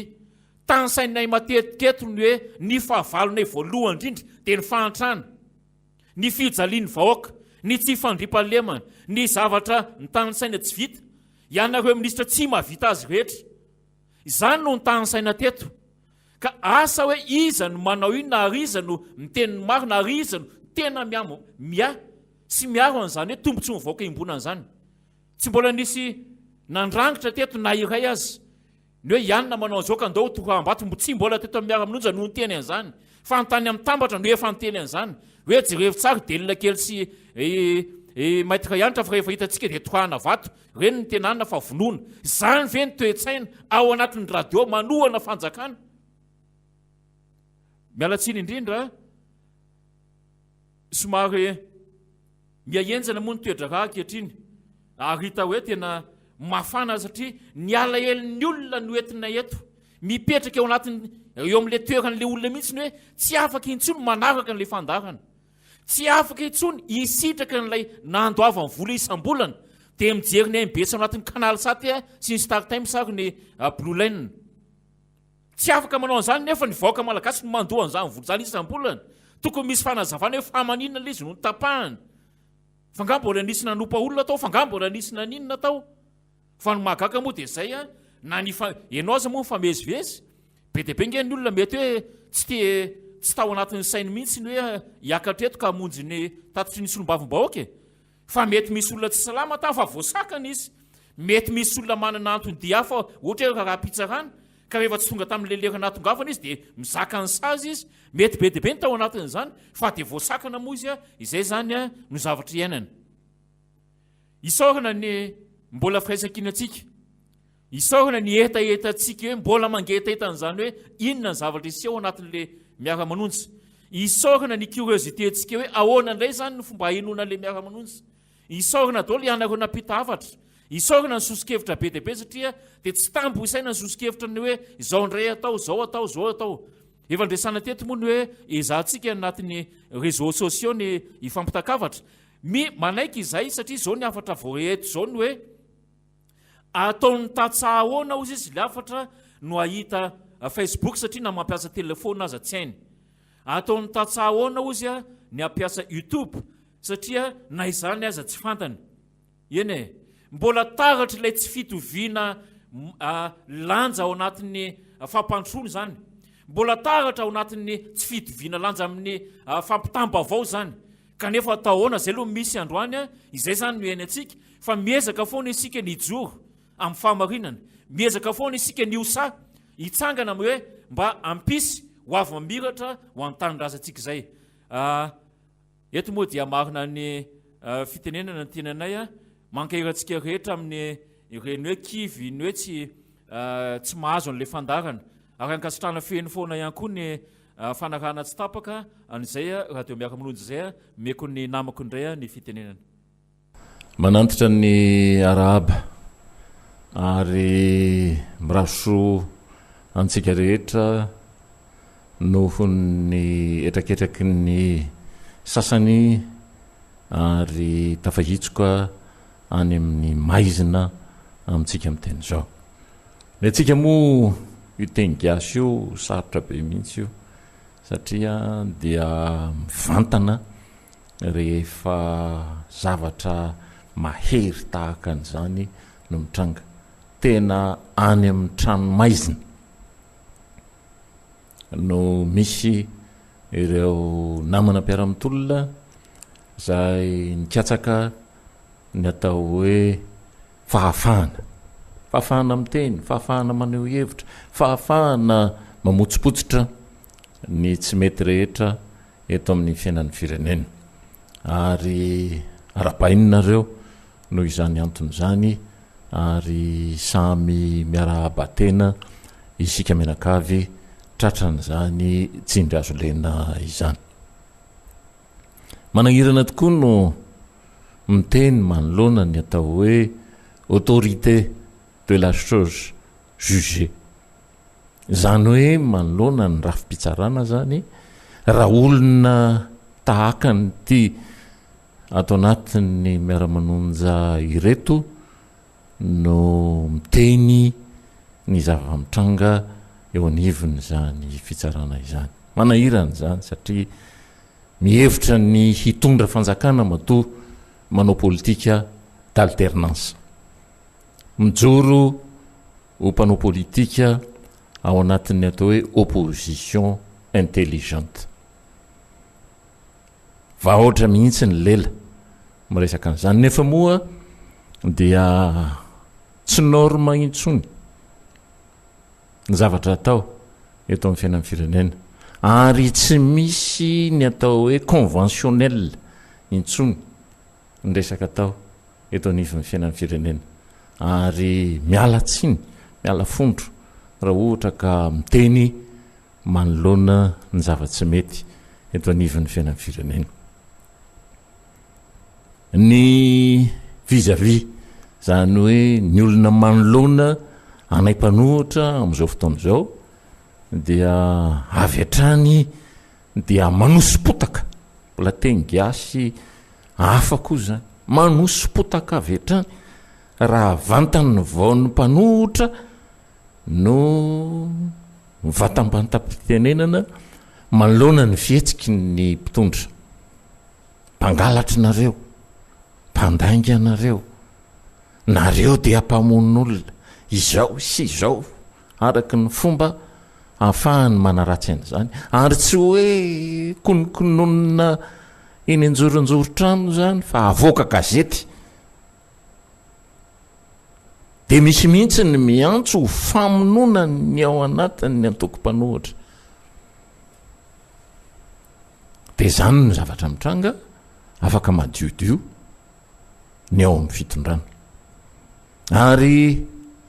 izay no mahatonga anay ijoro sanatry araka ny fomba filaza hoe akanosana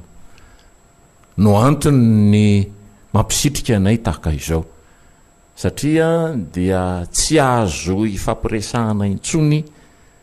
ny fanjakana injuste fa tsy maintsy misy herim-bahoaka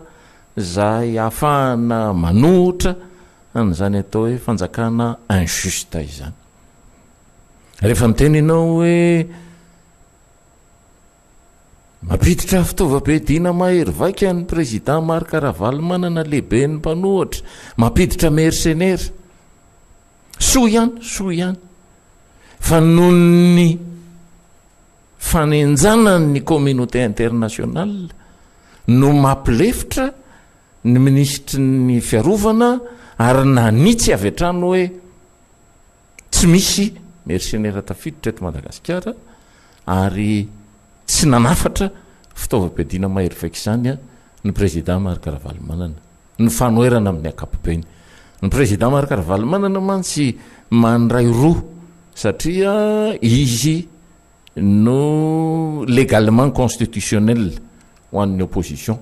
ary izy no mitarika ny akabeazany fanoerana eto Madagasikara dikan'izay zany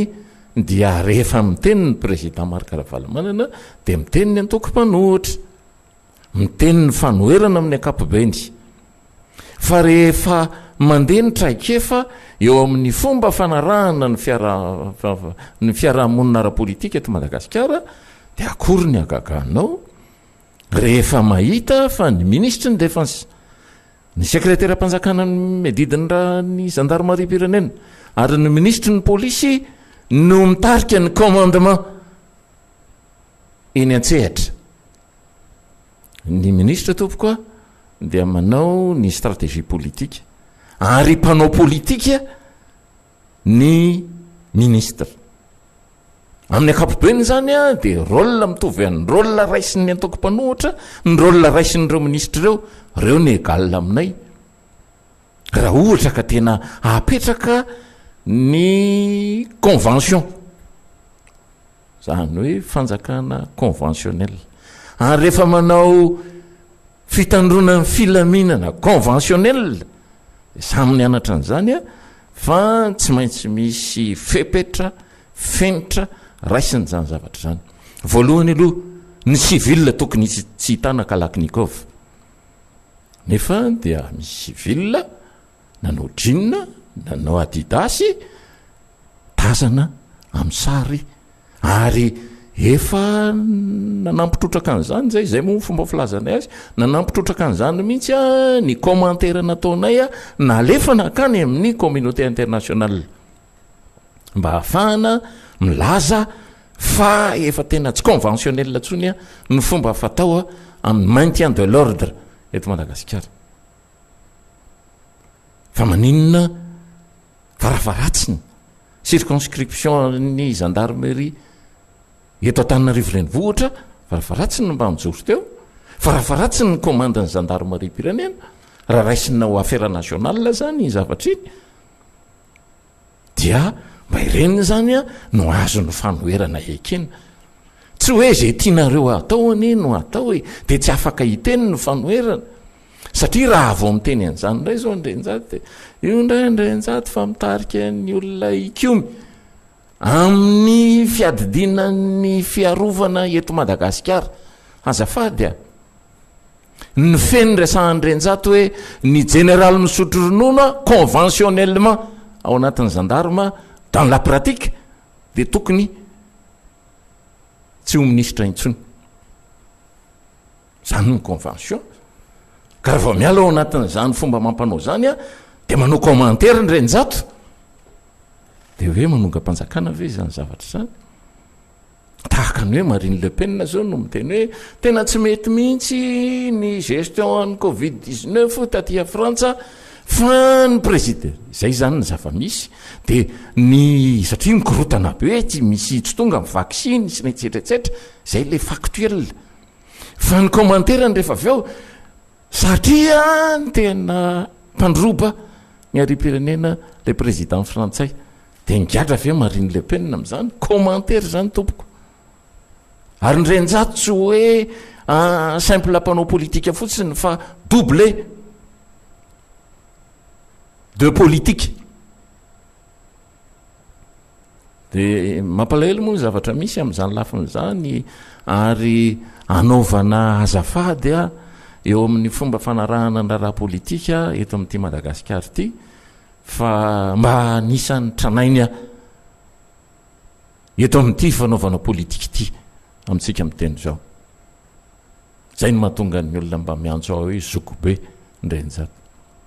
anisan'ny mba tranainy nanomboka tany amin'ny 1980 nandady ananao an'izany politika zany hatrany amin'ny basy nandady ananao an'izany raharaha fanaovan-gazety zany hatraminy nandroka zordira teny amin'ny fitsarana ny karoka depesy veriny depesy nanao ny asa rehetra tokony natao fa na dia adina hatramin'ny investigation sy ny etsetretsetra nanangana émission farany lehibe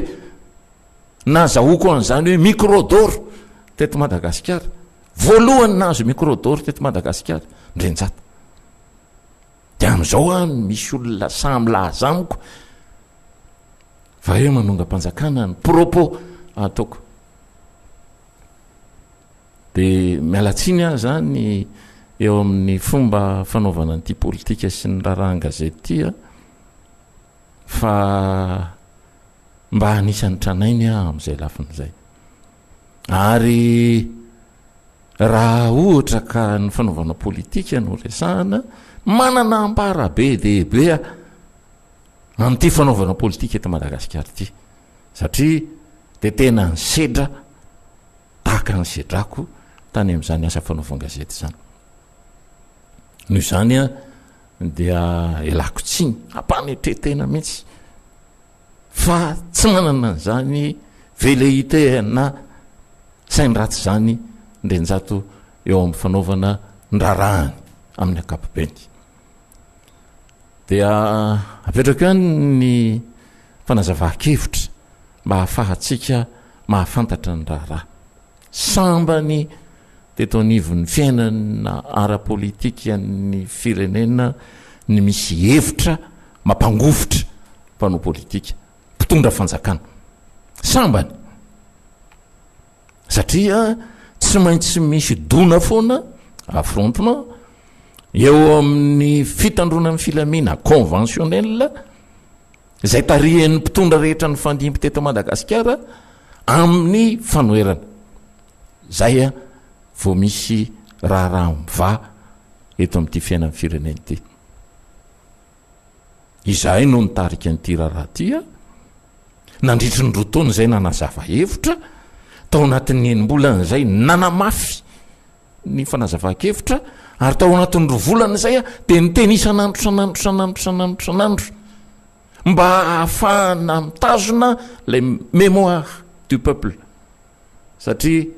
scientifiquement fantatra fa mémoire du peuple tapabolana ihany dia lefy tsy neto Madagasikara ihany fa universel zany analyse zany ndikany dia tsy maintsy atao à répétition mba ho tena latsapaka ny atao hoe fanazava-kevitra mba tsy ho veromomoka ao anatin'izao fanantrana menjady amin'ny vahoaka malagasy zao ny raharaha-pirenena dia fantatritsika ary fantatray mpanohitra zany fa raha ho tarihina andehanao fitsangatsanganany ireo olon'ireo dia fantatritsika fa amanetsin'izy no tonga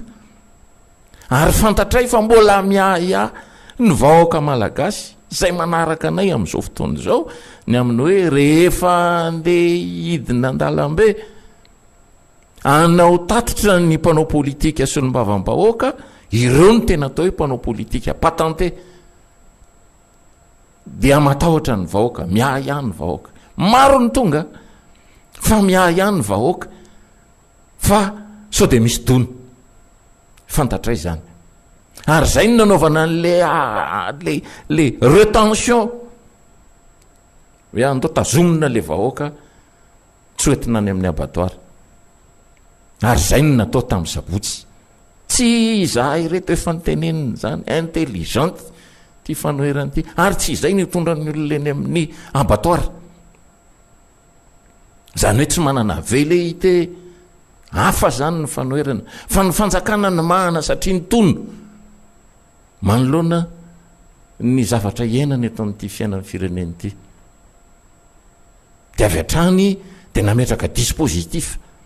zay tena impressionnant tena hafa kely mihitsy n'le dispositif nyraisiny ny tampenana avokoa ny elakelan-trano rehetra ny tampenana avokoa ny lalambe rehetra ny tampenana avokoa ny lalam-pirenena any amin'ny 200 kilometatra miala ny taninarivo reny vohatra anaovana ny manifestation politique normal constitutionnel tapahanao zany lalan'izany zakana conventionnel raha vao tsy maharaka an'izany atao hoe fanjakana conventionnel zany a de efa manahirana de inona indray zany no olazainy namana ao anaty fanjakana amin'izany hoe satria miteny an'izany indray ndrenjato zany ao anatin'izany commentaire-n'izany de hoe hanonga-panjakana ve ndrenjato fantatry ndrenjato ange fa amin'izany lafin'izany raha tena nalefanareo hoe azo atao no manao tatitra eo ambojatovo na ny tatitra ery amikanjany telo ambin'ny folome zay teny zay fotsiny nandrazana hoe autorisé ny député hanao tatitra de milaza aminareo 300 000 voavoronay teo farafahakeliny de anjaratsika ny mandinika samy mahay an'le raharam-pirenena inge samy mandinika ny raharam-pirenena samy mahay manao projection amin'ny zavatra rehetrrehetra mety hitrangy eto amin'ity fiainan'ny firenena ity de ny projection nataonay mikasika amin'ny fiainan'ny firenena zao tanteraka rehetra zao rehefa nitenina zay tany amin'ny enim-bolana lasa hoe raha tsy mitandriny fanjakana io a tratra ny cessation de paiement satria tsy ho eken'ny banque mondiale mihitsy a io plan émergence Madagascar io de aiza amin'ny fahadisoana amin'izany manonga-panjakana ve zany tokony mbola ny communauté internationale amin'ny alalan'ny vondrona européanna indray zao no milaza hoe andeha hiassiste an'ny Comoro andeha ho any amin'ny émergence fa nga Comoro ny taky an'izany émergence zany fa ny Union européenne mihitsy no milaza hoe on va assister les Comores andeha ho any amin'izany émergence zany de efa nilazainay tamin'izany vanim-potoana zany fa i Comoro angeka mandresy be a Madagasikara mbola dedaka ihany tsika milaza hoe isika zao no amatsy volan'ny Comoro hanaovana azafady namaly inge zay tamin'izany namaly zay hoe attention un franc ny 1 euro égale 482 francs comoriens ny tsika nge 1 euro égale 25 000 francs malagasy inona no émergence ho toanan'ny olonanao amin'izany ny capacité d'endettement anao tena any apaladia ny capacité d'endettement en Comore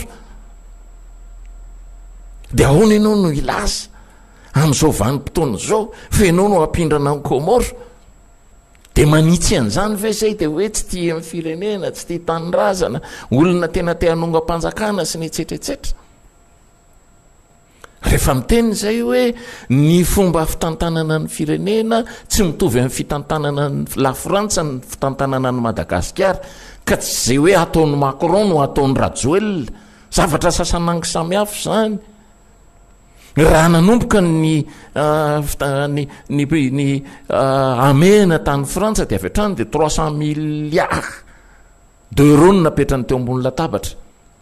ampiarana an'le hoe coûte que coûte ny dikany hoe coûte que coûte de hoe zay lany eo lany fa tsy maintsy miditra antsehatra amin'ny fanjakana frantsay a amin'ny fomba hitrotrona ny vahoaka frantsay a sy ny industrie frantsay a sy ny pitsopitsony rehetra momba ny fiarikarenan'ny Frantsa tsy azo atao mandringa fa de miatrika ny fanjakana fa mbola be dehibe noho izay nandrotsaky ny gouvernement tarihana andriamato Emmanuel Macron de enao zany tonga fotsiny de hoe ny olona nanao tonga de mikatso daholo ny firenena zany de mihidy à 100% sy ny etsetretsetra ianao moa mbola nitergiverse satria mbola misy antony tsy fantatra ny fanazavana azy inona ny mbola tsy nanidinan'le sistany tamin'izany fotoana zany efa miantso ny filohan'ny ataoko mpanohatra hoe amin'ny lalan'Andriamatoa Marc Ravalomanana hoe idio ainga ny sistany io de satria miteny an'izany Andriamatoa Ravalomanana de mbola nylolalola eo amin'ny fomba fanatanterahana raharaha dia inona zao mahadisoan'izany zany ara-ny hevitry ny olona ary rehefa mandeha ny fomba atao inona mba nataon'ny Madagasikara nivarotra n'le fahasairana-bahoaka tamin'ny communauté internationale sy ny financeur mondiaux nataonyity fanjakany ity ny amin'ny hoe iny ary fa dia misy problème zay eto ka inona natao zay zao ny mahay mamoaka vola be indrindra déblocagena vola angana be fa nga iny déblocagena vola angana be izany tsy manaraka ny norme isan'andro ny famoahana n'iny vola iny satria raha ohatra ka tena latsaka Madagasikara amin'ny tsy fahafahana mitandrina ny atao hoe coronavirus eto Madagasikara dia manjary lasa singambolona mandavo mivosotra eran'izao tontolo zao dia zay nge no anomezan'ny olona nao vola ka raha mameanao 1 milliard de dollars izy tsy ianao mahay fa fitandron'ny fiarahamonina ara-pahasalamana iraisam-pirenena dia mbola tsy azonao ihany ny dikany dia manahirana le mifampiresaka eto amin'ity Madagasikara ity manoloana n'izany zavatra rehetrrehetra zany da anjarantsika no mandinika n'lizy hoe diso marina tokoa raha ve mifanoherana tamin'izany lafin'izany manao mandinika no avo rehetrrehetra ny fanoherana fa amin'ny fomba fijeriny azy araka ny mampanohatra azy fa tsy mpanolotsaina teknika anao akory ny fanoherana mpanolotsaina teknika anao reo manam-pahaizana rehetrrehetra ao anaty fanjakan'ireo tsy miteny tsy mivolana ny olona mahay indray manjary lasa fehezin'ny olona tsy mahay inona moa ny dikan'izany firenena mioaka nge zany raha sahala amin'izany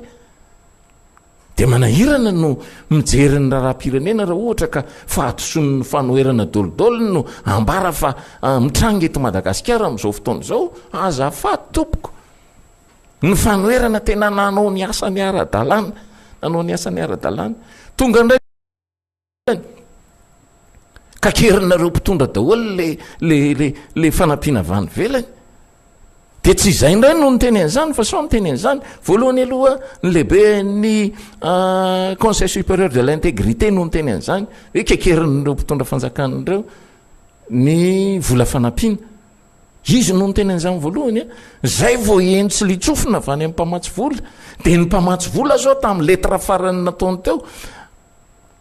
mikasika ny vizity nataony teto Madagasikara fa nkekerinareo ny fanampiana vany velany dia mbola mandainga indray ve zany zay nanao an'izany projection lavabe zany nandritra n'izay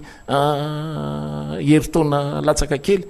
nanaovana ny tena fanoherana ho fanentanana ny vahoaka fa tena ho latsaka kady ty fiainan'ny fireneny ity dia zao no zavatra mitranga tsy arosin'ny FMI sy ny banque mondiale le ho anatrehan'ny conseil d'administration ny dossier Madagasikara zany hoe latsaka ny aide budgétaire ny Madagasikara ka rehefa ny aide budgétaire ny latsaka eo no mampiaya les cessation de paiement dia tsy miteniteny foana koa zay milaza amin'izany fa olona tao anaty fanjakana zay no miteny an'izany olona manana ny traikefa ahafahana miresaka ohatr' zany dia zany moa dia zao manjary lasa ohatr'izao zany le fiarahamonina ka fanjakana tsy conventionnel intsony ve no mifanatrika aminao dia mbola hiezaka ianao conventionnel non tsy zany tsony kose tsy zany ary zany no anentanana eny vahoaka amin'izao lafin'izao dia misaotra an'ireo communauté internationale zay tamin'ny fietsika nasehondry zareo ny androny omaly ny amin'ny hoe tena tsy misy kosa ny démocratie eto Madagasikara satria tena tsy proportionnel amin'le zavatra nangatahan'ny mpanohitra nentina ny sedra nanakana ny mpanohitra amin'ny activité de l'opposant zay tokony nataony dia anjarantsika menakafy no mijery an'izany lafin'izany ary entaniny sika menakavy efa mandray andraikitra ireo ny communauté internationale efa mahafantatra izy efa masona hita izy ny constaté de visu hoe tena tena zao marina le zavatra mitranga eto Madagasikara dia anjarantsika ny ambony satria raha reny olona teny analakely reny a le olona miposte eo amin'ny devant tranony président marikaravalmanany reny a dia ohatran'ny mampiahiaby hoe ohatran'ny misy hafahafa volokoditra misy lava be rantsanana be tsy fahita firy misy olona manao drinina mitondra basy ary tsy hoe basy mahazahoana autorisation tsotsotra ma de guerre ary tena kalaknikov tsy conventionnel zany dia zay no antony mampikikika anay zany amin'izao zavatra zao hoe fanjakana efa tsy conventionnel ve no mitsangana eto Madagasikara dia mbola angina ve tsika vahoaka malagasy manoloana an'izany dia hoe tsy maintsy anaiky an'izany ve ny vahoaka malagasy dia biby tsy misy lohany tsy mandeha dia zay no antony hitarihana ny fanoherana amin'izao tsika miteny zao zany no ilazana anosehana mihitsy ny président marikaravalmanana tsy empotra aza miempotra ianao président fa raha vao miempotra ianao dia maty zay ary rehefa maty tsika reto dia very tanteraka ny fiainan'ny firenena tsy misy intsony ny olona samy gika eto amin'ity fiainan'ny firenena ity raha izany sanatry toa rorako ny tratrako mba tsy hisy zany satria tena loza mitatao amin'ny atao hoe demokrasia eto Madagasikara ny endry zavatra tahaka an'izany malahelo tena malahelo mihitsy amin'ny teny an'izany ary tena fireneko ty firenetsika rehetra ty tsy anareo rery ty ary mazava ny fanajana ianareo ny fanajana ianareo dia mbola miteny zay hoe président ny république fa raha ny rapport officiel mikasika ny atao hoe doublon eo ampelantananay amin'izao fotoana zao varaontsanyireo vahoaka malagasy ireo raha vao mipotra zany hoavy zany version tena mazava zany original tsy olazainay ny source fa mivarahotsana ny vahoaka malagasy raha mahita an'izany hoe zany tokoa ve dia samy hiteto tsika eo amin'ny fomba fitarihana ny fiainan'ny firenena fa raha mivolam-panjakana nentina niatrika ny fanoherana tamin'ny asabotsy teo dia mifeverako azy ny estimation faran'izay tsotra dia tena nahavita farafaratsiny ny borsy ny mpianatra finahoana lahy nda andeha hitarohana anay ny volam-panjakana fa tsy nanaovana le réglement ny borsy ny mpianatra tsy mbola alohanareo fa maninonareo ny tsy mandoha volan'olona ny ary amin'ny orinasa kely mba miaro ny lalana tsy ho simba le manao travaux de cantonnage reny tena PME PMI tena simple manao sous-traitance ara indraindray mba manao antoka kely mba hahafahana tena hoe tena manodina n'le vola eo am-pelantanana dia dongizanareo fotsiny satria nahoana fantatray fa tsy mandeha amin'izay lonony ny fond d'entretien routier ny fond d'entretien routier tompokoa dia tsy hoe vola andrasana par trimestre dia mandeha par paquet io dia par semestre enim-bolana dia mandeha par paquet io dia io no anaovana projection amin'ny raha-mpanjakana rehetra eto Madagasikara 3 volana voalohany janvier ka hatramin'ny marsa dia 1/12 ny taux de régulation dia rehefa avy eo mandeha araka n'izay tokony atao fa après an'io dia efa tokony ho 100% fa mifanjakana ny manao ny régulation arakaraky ny recommandation ny FMI satria ny FMI zany zao tsy intervenir ao anatin'ny cadrage macroéconomique any Madagasikara dia ho sahirana zany tsika amin'izay lafin'izay fa anao ny fahoany reo ary matoa zany tsy azo ny régulena ny 1/12 nisy namoaka vola be tao amin'ny trésor malagasy io ary ny fomba famoaham-bola amintsika miteny zao dia opaque maizina tena maizina tsisy mahafantatra hoe ahoana ny fomba fandehany ary interpellation ataon'ny FMI zany dia etotsika ny samyjery etotsika ny samyjery ny compte rehetrrehetra moa izay mipetrapetraka any amin'ny trésor sy any amin'ny banque centrale sy any amin'ny ahafahana mametraka n'izany compte malagasy compte ny vola malagasy zany a dia efa nanaovanareo dérogation spéciale amin'ilay disposition spéciale ao anatin'ny loi de finance initial dia efa no amirainareo arakin'zay izy mihitsy no famohanan'ireo voloreo simple arrêté interministériel conseil de gouvernement tsy conseil des ministres koa conseil de gouvernement farany ambony indrindra amin'izany famohanany vola ao amin'ny disposition spéciale ao amin'ny loi de finance zany dia inona ny tokony ho an'reto taranaka faramandimby raha ohatra ka ireto taranaka mapary reto no anao an'izay tiany atao eto amin'ity fitantanana amin'ny fiainan'ny fireneny ty lozako raha tsy miteny ary iteny tsy hijanona ny tsy hiteny manoloana ny raharam-pirenena amin'ny akapobeny izay no kely fantatro azoko nozaraina tamin'ny zao andro izao ko dia amarana azy ny namana Lorette. Izay ary ny oela hofaranantsika ny fandaharana amin'ity niany ity mankasitraka bevata anireo rehetra izay nandray anjara fitenenana teto amin'ny fandaharana Miara-Manonja tandroany. Mankasitraka atsika jiaby ihany koa nanaraka izany fandaharana izany hatramin'ny farany amin'ny alakamisy amaraindray ny fotoanantsika manaraka Miara-Manonja eto hatrany isika aza misaraka amin'ny Miara-Manonja fa ao no ahitantsika ny vaovao sy ny tsara ho fantatra jiaby mandidina ny tolona sy ny hetsika izay iarahantsika manao ho an'ny firenena. Veloma samy tsara tompoklasy tompoko vavy.